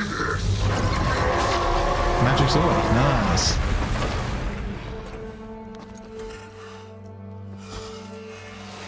Stop! Humanity isn't ready. Let's say he's the good guy. On your feet, lad. Sir, the captain, You'll be fine. He'll be fine. Here. Oh shit, he's evil.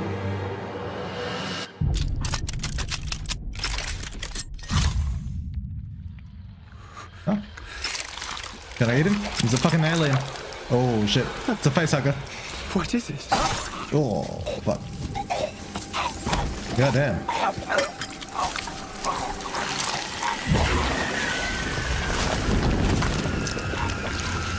Jesus. Get the body. Stop. Mortal. It can still be contained. You don't know what you have on Your kind no longer control this world. Yeah, fucking demon. We cannot destroy your body, it's true. But you will watch as we destroy everything you have built. Bind him!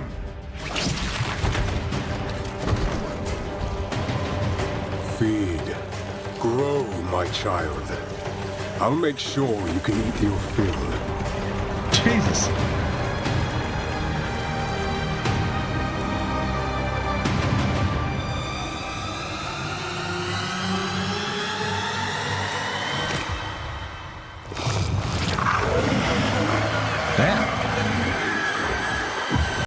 was crazy. That's a good fucking cutscene. A lot of shit happening in that. That's pretty good. Speaking of monsters, don't know if anyone asked, but will we see a dragon monster? Maybe Dragon Form MC. Could be. I bought this TV as research for my game. Don't worry, government. I mean, I actually can buy monitors as and write that off because I do use them. You can if you don't get caught. Yeah. Damn, the dog boys. Yeah. We are in the fact the baddies. Yeah, yeah. Can't believe they had the monster from Carrion in a ball. I don't know what the monster from Carrion is, but yum. Yeah, this won't backfire on him at all. Yeah, for sure, for sure. He's got it under control. He's got that. He's got a little sphere thing. He's got a plan. All right, he can handle it. We'll be fine. All right. This one. This is interesting to me. Apparently, if you know these 20 words, you're in the top 1% of English worldwide. You'd think, as an author, I'd be in this top 1%.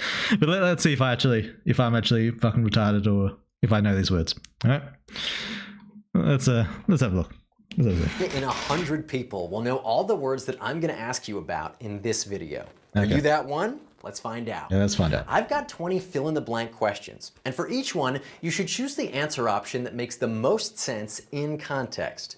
But watch out, the questions are going to get tougher as we go along. Ready to get started? Here's question 1. With a blank flick of his wrist, the magician made the coin disappear from sight. Is it rigid, deft, hesitant, or clumsy? I'd say deft.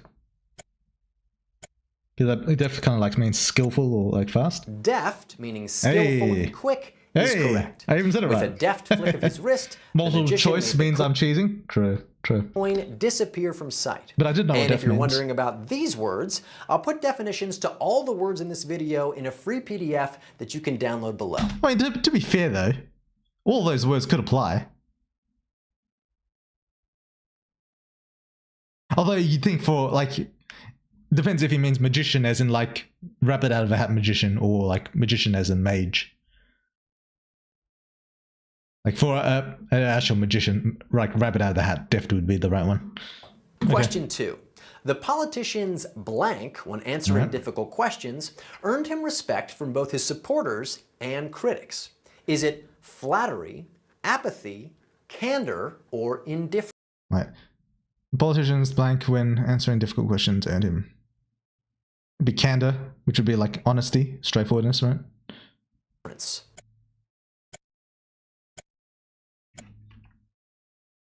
Oh shit.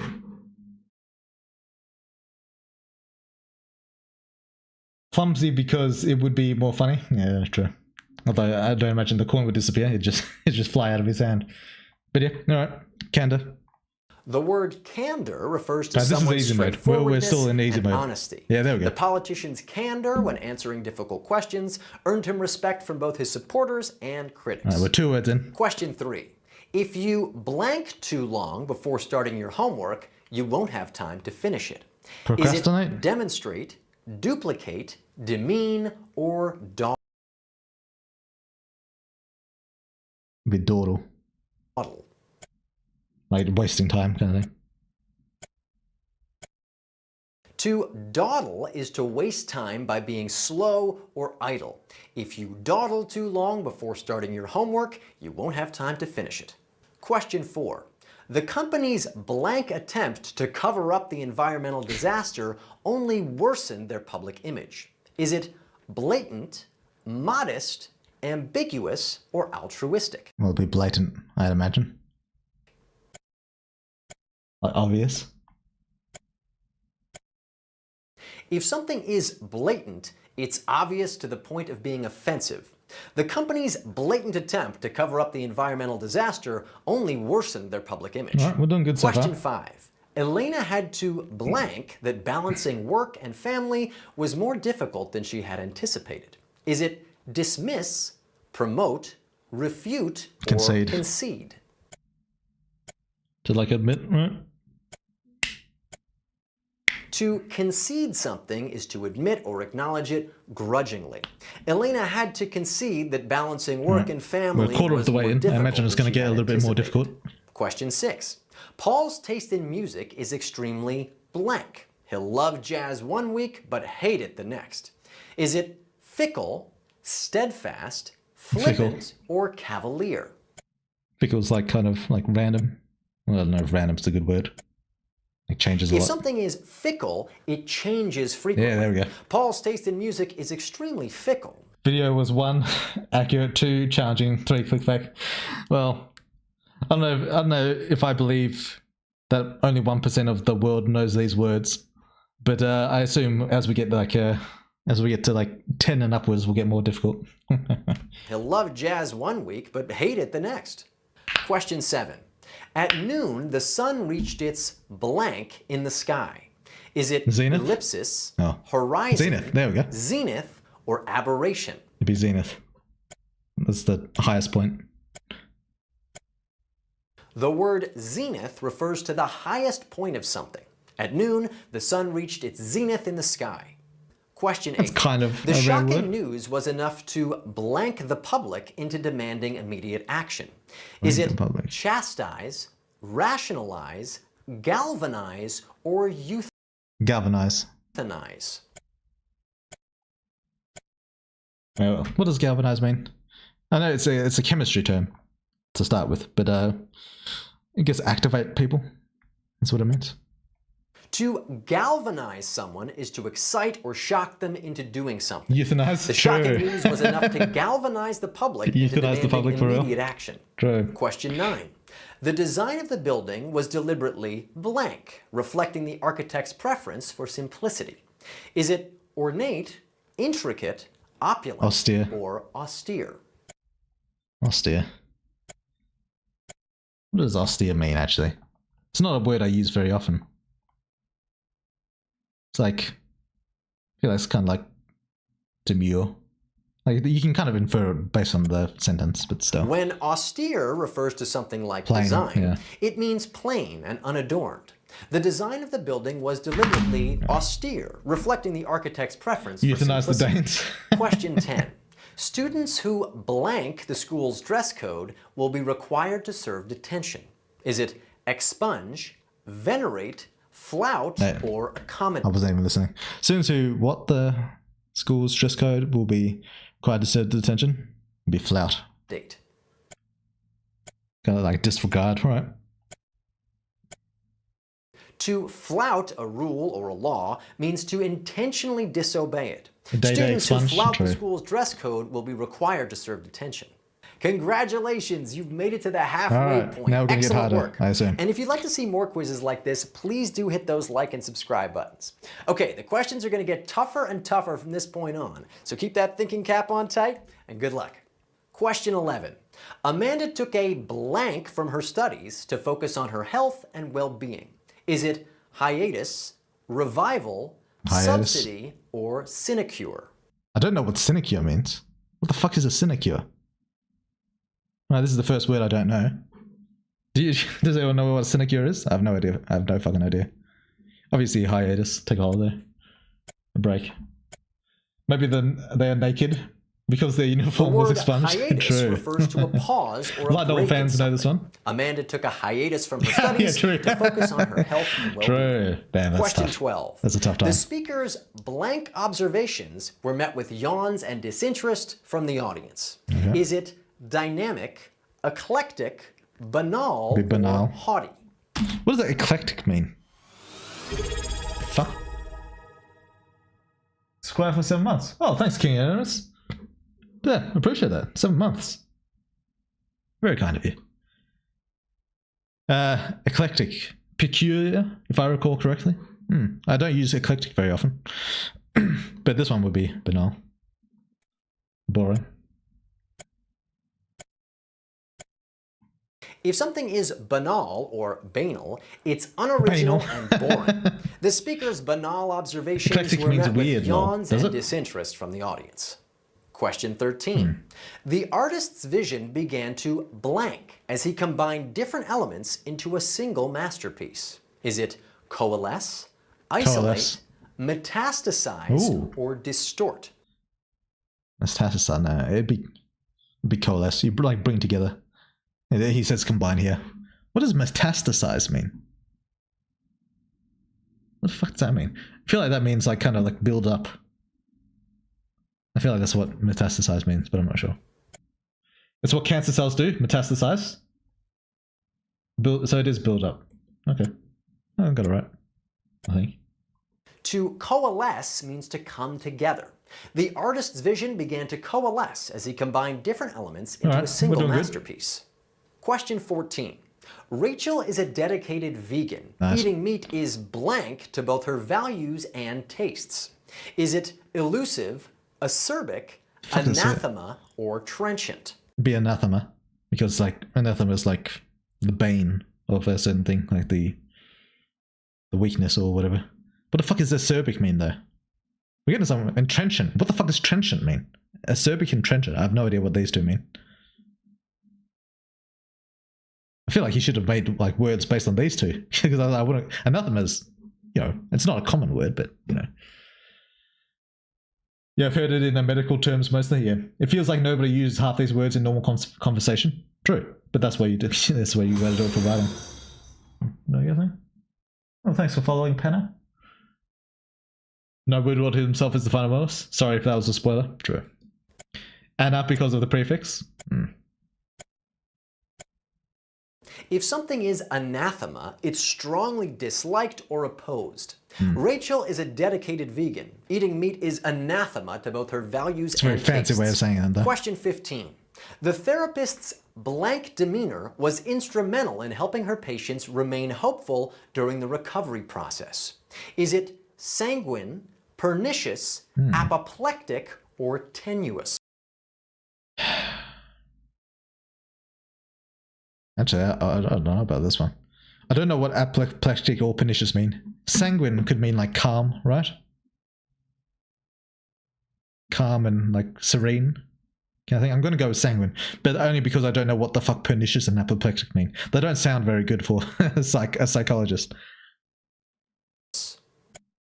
I assume pernicious means like kind of like driven.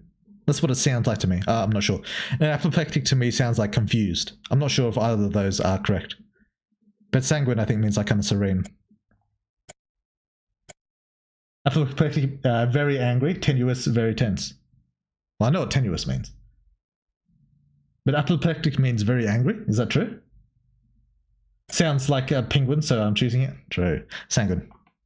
To be sanguine is to be optimistic or positive. Yeah. The therapist's sanguine demeanor was I didn't really get the description right though.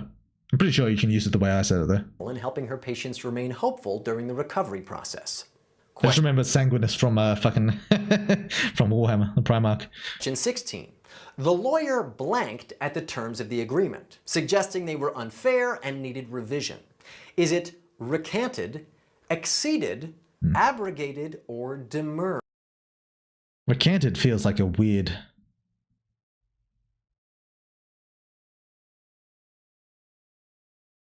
Recant would mean, like, you go back on something, right?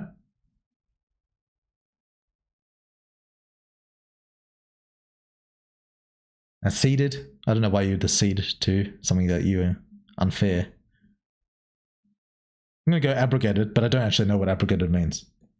Demurred. Demurred seems like a weird... Is demurred a verb? I don't know. I'm going to go abrogated. To demur is to raise doubts or objections. The lawyer demurred at the time. Alright, we got one wrong. I had no idea that demurred was a verb. Okay. Terms of the agreement, suggesting they were unfair. I think it's recanted. No, I don't think it's recanted. Question 17. After further research, historians determined that the supposed ancient artifact was merely a blank replica made for the tourist trade. Is it iconoclastic, ersatz, stolid, or diaphanous? Iconoclastic. Does that mean like good? Like a good? But that wouldn't really fit here. It wouldn't be a good replica made by the tourist trade. Like it says merely, so it wouldn't be. I don't know what the fuck ersatz means. Or stolid. or diaphanous. I have no idea what any of these last three mean. What the fuck is diaphanous? Stolid sounds like solid to me, so that's what I hear that. I'm gonna go diaphanous, just on vibes. If something is ersatz, it's artificial or an imitation. After further research, historians determined that the supposed yeah, we are the 1% of pretentious people who care about these words. Yeah. artifact was merely an ersatz replica made for the tourist trade. Question 18.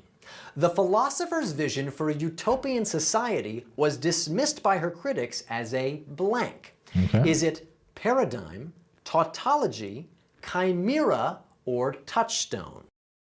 Well, I know all these words, so that's a nice change. It'd be a tautology, I think. Paradigm. Wait, society is a paradigm in a way. Tautology is like something that's inherently true, like an obvious thing. So society would dismiss it as too obviously true. I feel like tautology is the right way. Chimera. I don't know why you'd say that about Chimera. we got Chimera in the fucking game. We got Daryl coming up here. So yeah, I don't know if he fits into this. Touchstone is like a foundation kind of thing. So I don't know why critics would dismiss that. So it has to be tautology. Right, we got one of the hard ones. Whoa, that's right. A chimera is a goal. I feel like tautology works. I'm gonna Google this. I feel like tautology works in this sentence.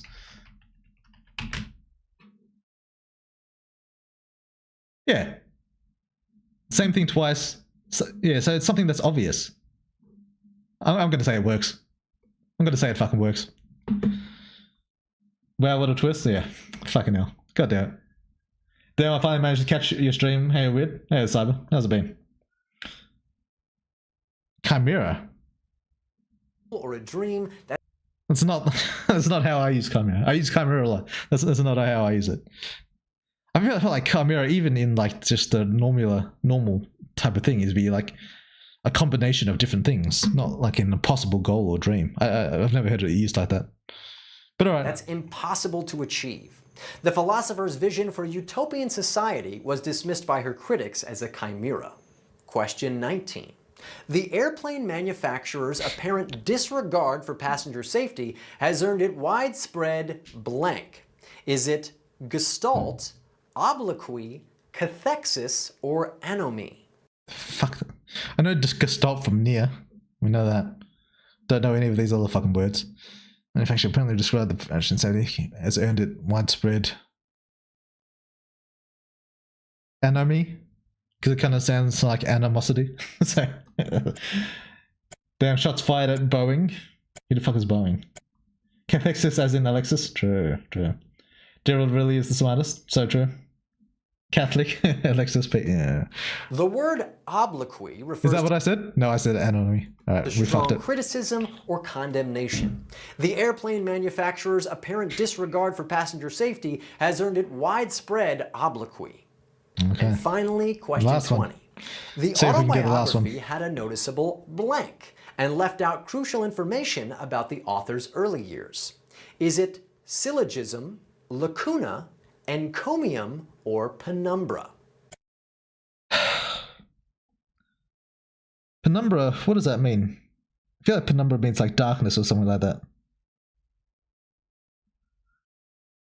Or like shade or something. Syllogism sounds like word bullshit. I'm gonna go syllogism. I don't know what the fuck lacuna means. No idea what the fuck encomium means. I'm going A. Lacuna Matata? True. That's a Pokemon.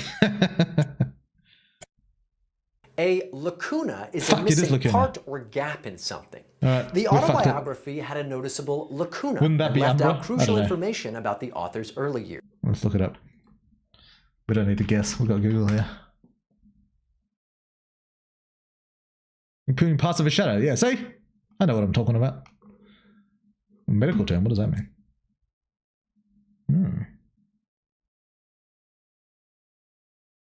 Interesting. Yeah, close enough. And that's it. You've finished the test. Fantastic work. And I know those last few were really, really tough. So whether you got 5 or 10 or even all 20, you should feel very proud of yourself for taking just a little time today to improve your English. Thanks for watching, and I'll see you soon. Fair enough. Good video. So we got, I think, the last 5 wrong or something. So we're in the top, I don't know, 10% of English speakers, I'm going to say. we'll just say that. Top 10%, around then. Let's go. I got it. You got all 20, MLG? Really? I don't believe you. Jesus, these are some words, some of the words of all time. Yeah. Umbra means shadow as well. Well, yeah. Wait, is Umbra an English word, or is penumbra like derived from Umbra? The darkest part of the shadow. No, that's an English word as well. Yeah.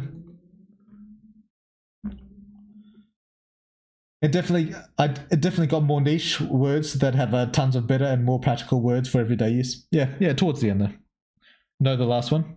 Like we all forgot what obloquy. I don't even remember what the word is. Yeah, all right, fair enough. All right, last video before we head off. Wait, did I watch this one? I feel like I might have watched this one already. Did I watch this one? That the secret to writing captivating dialogue No, has I don't think nothing to do with making it sound like real life conversation or avoiding exposition. It's Oh, is that true? I feel like real life conversation is, well, depends what you mean by real life conversation. Real life conversation is kind of stuttered and like doesn't flow too well unless you're having a really good conversation. So if that's what it means, maybe. actually a straight Also, shopkeep / Xanth H seen when? Well, it could be soon. Could be next update. Hold up me superhumanist. Hello. forward trick I use to transform my writing Depends on the overnight. So in situation. this video, People say I'll show and you like the too much secret I IRL. learned Yeah, to that's what take I my mean. dialogue to a new level so Right. you can do the same with yours. First, I like to show you the #1 thing that makes dialogue good because ironically, Okay. it's also the main element that most screenplays are missing. It makes them fall flat and fail to truly immerse pretty much anyone who reads them. But if you implement it effectively, your writing quality will jump ahead of 90% of other screenwriters. Imagine someone hands you a puzzle. You're Is he a excited to screenwriter? put it together, Is that what this seeing is? if you have what it takes. But then you open the box and see that they already finished it for you. I mean, what's the point? Now you just have this crappy puzzle sitting in the middle of your living room. But if Donnie you can Darko use posted in the dialogue to background? I don't know give what that just is. enough information to your reader, that a they'll movie? become so much more immersed in your screenplay because they're putting all the pieces together without even realizing it. But how Yeah, do this you is do true. this? In the movie Titanic, and yes, I know it's based on a true story, but this is a screenwriting You do want readers to piece together information themselves rather than just getting told it by you. This is true. DD is goated. I don't know what Donnie Darko is. The ship was 52,000 tons, and all it took to bring it down was a single iceberg. When they crash into it, it doesn't even move. How is this possible? I mean, by the looks of it, it's not that much bigger than the ship, right? At least not big enough that it should be able to stay completely still. The thing about icebergs is that the part you see above the surface, it's not even a quarter of the entire iceberg. It's the same thing for your story. The dialogue, the characters, the plot, they're just the tip of the iceberg. What most people forget is that there's at least 10 times more iceberg you can't even see, and that's the part of the iceberg that gives it strength. Those core details that give your story depth are what your readers will figure out as they read through. If your screenplay doesn't have these layers lying beneath the surface, there won't be any substance to give meaning to your story. All these underlying details are known as subtext. The trick is to hide these underlying the subtext details user. using what's known as the iceberg theory from Ernest Hemingway. If you learn how to do this, I don't know your if I've heard this dialogue will before. keep your readers glued to your screenplay as they try to read between the lines and uncover what your characters are really saying. So, how do you add depth like this to your script? Movie's decent, but as a poster, it's a meme. Shorthand for I get art. Well, I guess I don't get art then. Well, Try and see how they did it in these examples from some of my favorite movies and TV shows, starting with Whiplash. It takes some time before we actually see how nuts Fletcher actually is. Like, yeah, he's a little snarky and abrasive, but he doesn't seem completely off the rails until he kicks Elmer Fudd out of the room. But even after this, there's a scene where he asks Andrew some information about his past. Parents musicians? No. What do they do? My dad's a writer. Oh, what's he written? I guess he's more of a teacher, really. Oh, college. Pennington High School. What about your mother? What does she do?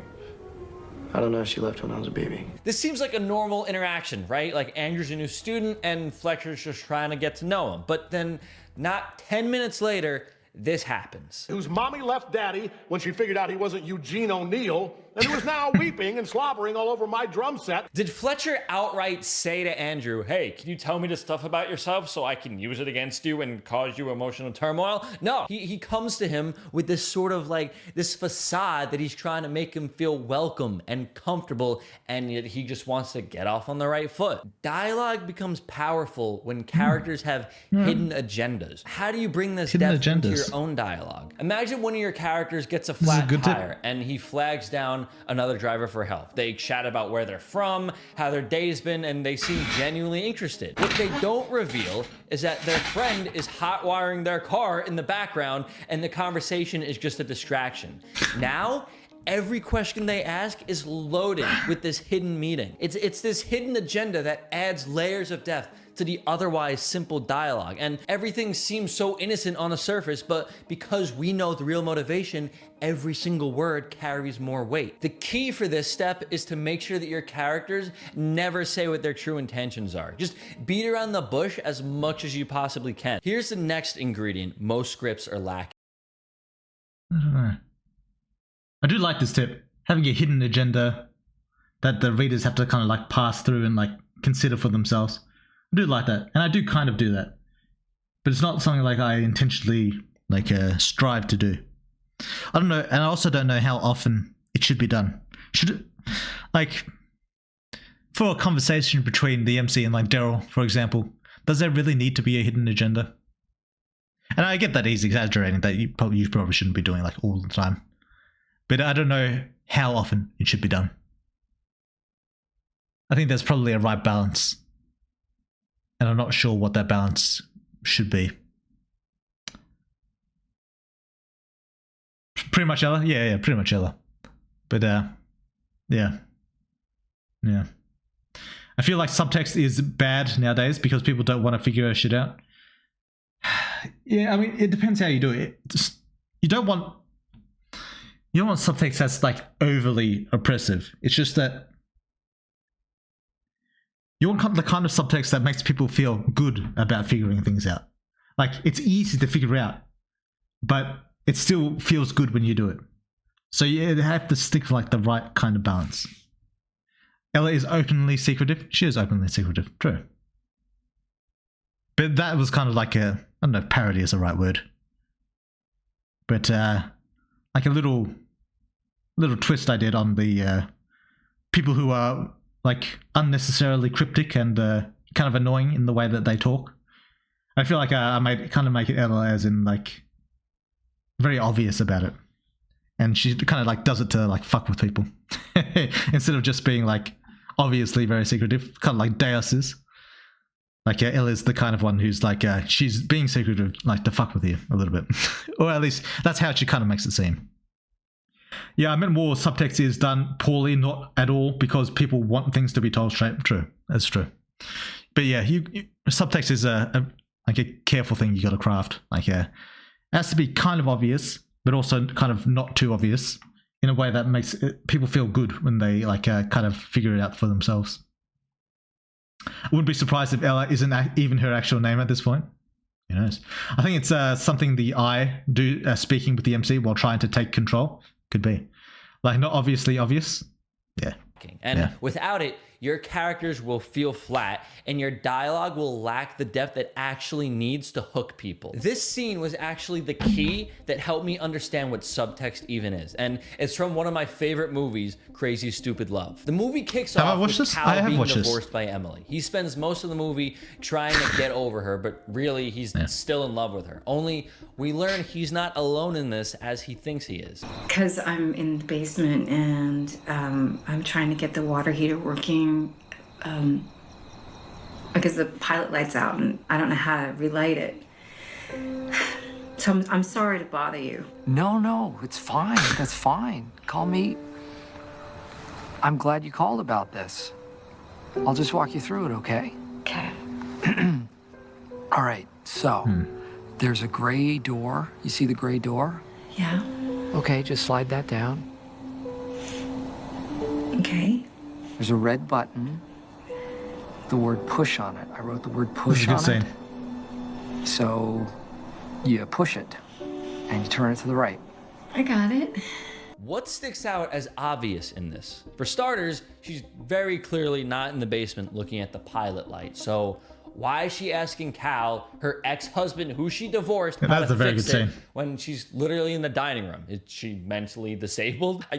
Maybe, but I don't think that's the case here. If you haven't seen the movie, for a brief synopsis, they were married for a few decades and then they got divorced. And throughout the movie, we see that neither of them are completely over each other. So by the time all this tension builds up and we see into these characters' minds a little, we can tell from the scene that she misses him. But again, what does this dialogue have that most dialogue is missing? If this was an amateur script, it would say something like, "Hi, Cal, I miss you a lot." "Oh, really? Wow, I miss you too." "You do? Oh, well, too bad. I don't want you to know that. Goodbye." How do you avoid amateur dialogue like this? Here's a trick. Write a scene where the characters say exactly what they're thinking, but then strip it down. Instead of a character saying, "I have feelings for you," have them ask something like, "Are you still seeing that guy?" It's more indirect, but the meaning is there. Just keep going until you can convey those emotions without using any words at all. Like maybe the character knocks the girl's lunch off the table when he sees her with someone else. The key is to let the tension simmer beneath the surface. That's where the real magic happens. What's left unsaid makes your dialogue far more interesting. So I do agree with this. This is a good point. Like, yeah, not necessarily saying how you feel, but saying words that convey how you feel. I think that's very important. And I think that scene from, I've already forgotten what the name of the show is. The Julia Roberts, is it Julia Roberts? I don't even know. I might have made that up. Steve Carell. But yeah, that was a good scene. Yeah, she definitely annoyed me in game with her behavior. Yeah, I think a lot of people. Well, I don't know about a lot of people, but yeah, I think it's something that oh wait, I already read that. She gives a crumb, then runs away with other information. Though, yeah, true. I'd say Michael and Alice's personalities are a good reflection of that advice with their past traumas. Sad phone sex, phone sex disguised as house repairment. So yeah. Make a scene like this in Superhuman, so fangirls go crazy over it. Could do. But, you know, we'll see. We'll see. Try not to force things. We just go about it our own way. But yeah, I think that this is a good piece of advice. Like, you come up with a scene with the intention of portraying something, but then, like, kind of pull it back and... I don't know how to describe it properly. Kind of like portray it in your own way. In their not your own way. In their own way. Yeah, being like somewhat indirect about your feelings. I think it's a good writing technique. We've looked at how characters can say or do one thing while meaning something completely different. But this next technique takes that concept even further and done. Although for characters like Alice and Michael, we're fairly... I don't know if I want to say emotionless. Very direct. Tips like this can kind of be like counterproductive, because like someone like Alice and Michael, they're not the type to like play games like this or to like tiptoe around subjects. So this kind of subtext tip would kind of go against their characters. And I think valuing the characters themselves kind of hits above subtext. Like characters doing things that they should do and feel natural is above subtext in a lot of ways. Not to say this couldn't be used to apply to them, but it'd be more like of a Liz type thing, or an Amber type thing, or an Emily type thing, or a Jess type thing, you know. But yeah.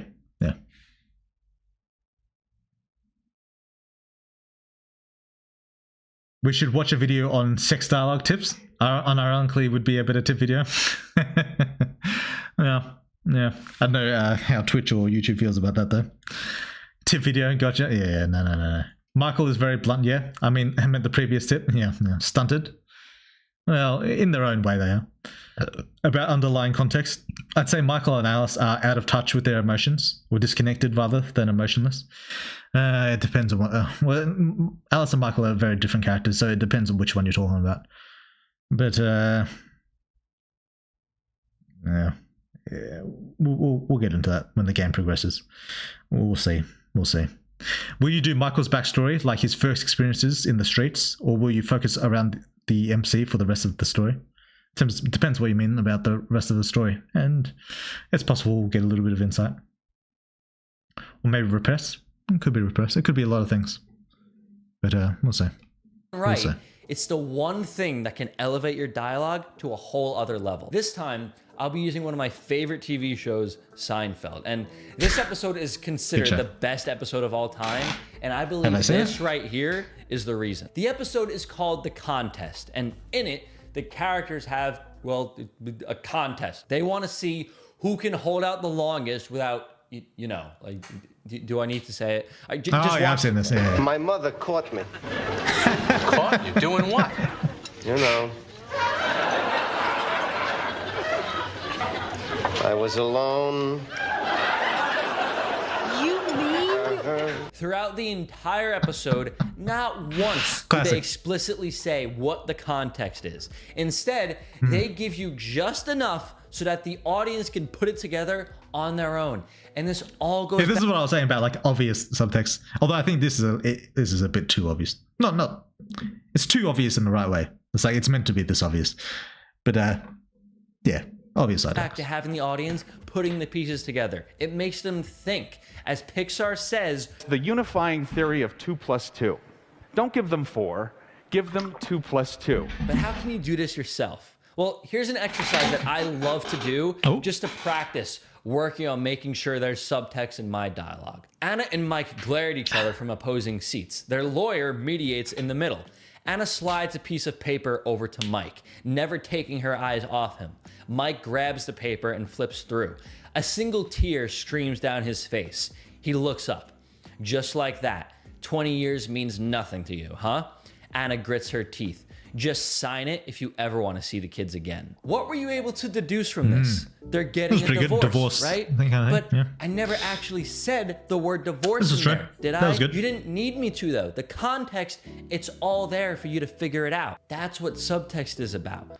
So how can you do this as an exercise? Just write out an entire scene talking about whatever you want, but never actually say what it is. And what's really cool about this is that as you get better at understanding subtext, you start to recognize it playing out in real life. That all the people around you have some kind of hidden motivations, and they all have some kind of unique ways of hiding them. What do these different dialogue concepts have in common, though? What makes them stand out in ways that most screenplays don't? Well, if you apply this yourself, every line of dialogue you write will be packed with hidden meaning. All these characters have secrets. So does this mean you can just give your character a secret and they'll automatically have better dialogue? Well, no, that's just the first step. If you don't add this element as well, those secrets won't mean anything. Your scripts and characters will be so pointless and none of the words they say will have any impact. Pretend you're the captain of a ship and you're given your first set of instructions. Specifically, they tell you set sail, but you ask them where, and they say to just shut up and set sail. And that's it. They don't give you any specifications other than that. They just tell you to figure it out as you go along. What's gonna happen? I mean, you're just gonna kind of mindlessly voyage through the sea without ever actually getting anywhere specific. Similarly, your story is just gonna meander mindlessly, and nothing coherent is ever gonna happen if your characters don't have a destination throughout your screenplay. You need to give your characters a specific goal that they're working towards. But what does this have to do with dialogue? There's no such thing as small talk in dialogue. You know, you don't want to add random lines like, hello, how was your day? My day was good, how was yours? Unless all of that somehow demonstrates the character working towards some hidden goal out of the other character. Whether it's trying to seduce a love interest, manipulate someone into getting what they want, or fighting over who is to take the dog for a walk today, they're doing it with some underlying reason. Every line of dialogue needs to reflect the goals they're working towards, and the secrets they have will dictate how they go about these goals. In Whiplash, when Fletcher is questioning Andrew, his goal is to learn about Andrew's past, but his secret is that he's gonna use that information against Andrew. In Crazy Stupid Love, Emily's goal is to talk to her husband, and her secret is that she misses him. But what if you do all this and you still aren't happy with your dialogue? What if you put all these new tricks into your screenplay and for some reason, none of it sits well with you? It's still just bad writing in your head. Well, if you can solve this one problem that every screenwriter goes through, you'll never write another bad word in your screenplay again. That was a good video. I appreciate that. Oh, look, I'm live. Yeah, that was pretty good. Of the writing videos I watch, I think this is one of the better ones. In terms of like a usefulness to me. Like, it's not like I don't do this stuff, but it's something I think it's good to keep in the front of your mind a little bit more often. And so I appreciate that. All right. What have we got here?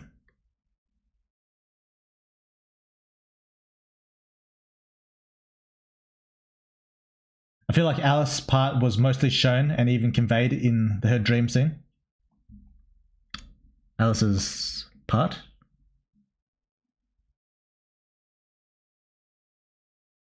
Not sure exactly what you mean. We still don't know how big Michael's PP is, don't we? Don't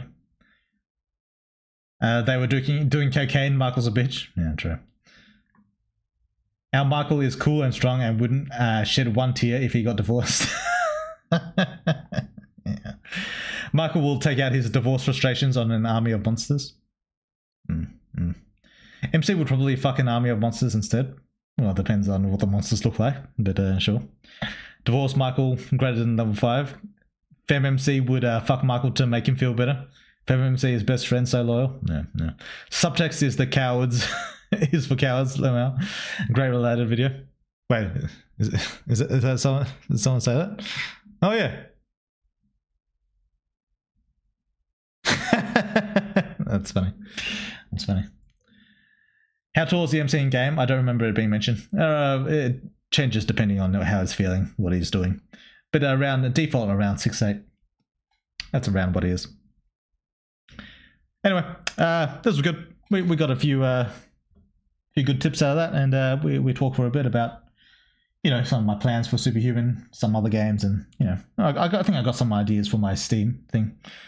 So yeah, that was good. Thanks for showing up, guys. Appreciate you. And yeah, we'll see you maybe next week. Actually, no, we're not streaming next week. I'll be working on the update. I don't know about the week after. Maybe not the week after either. I'll let you guys know. We'll see how it goes. Anyway, yeah, man. See you guys. Until next time.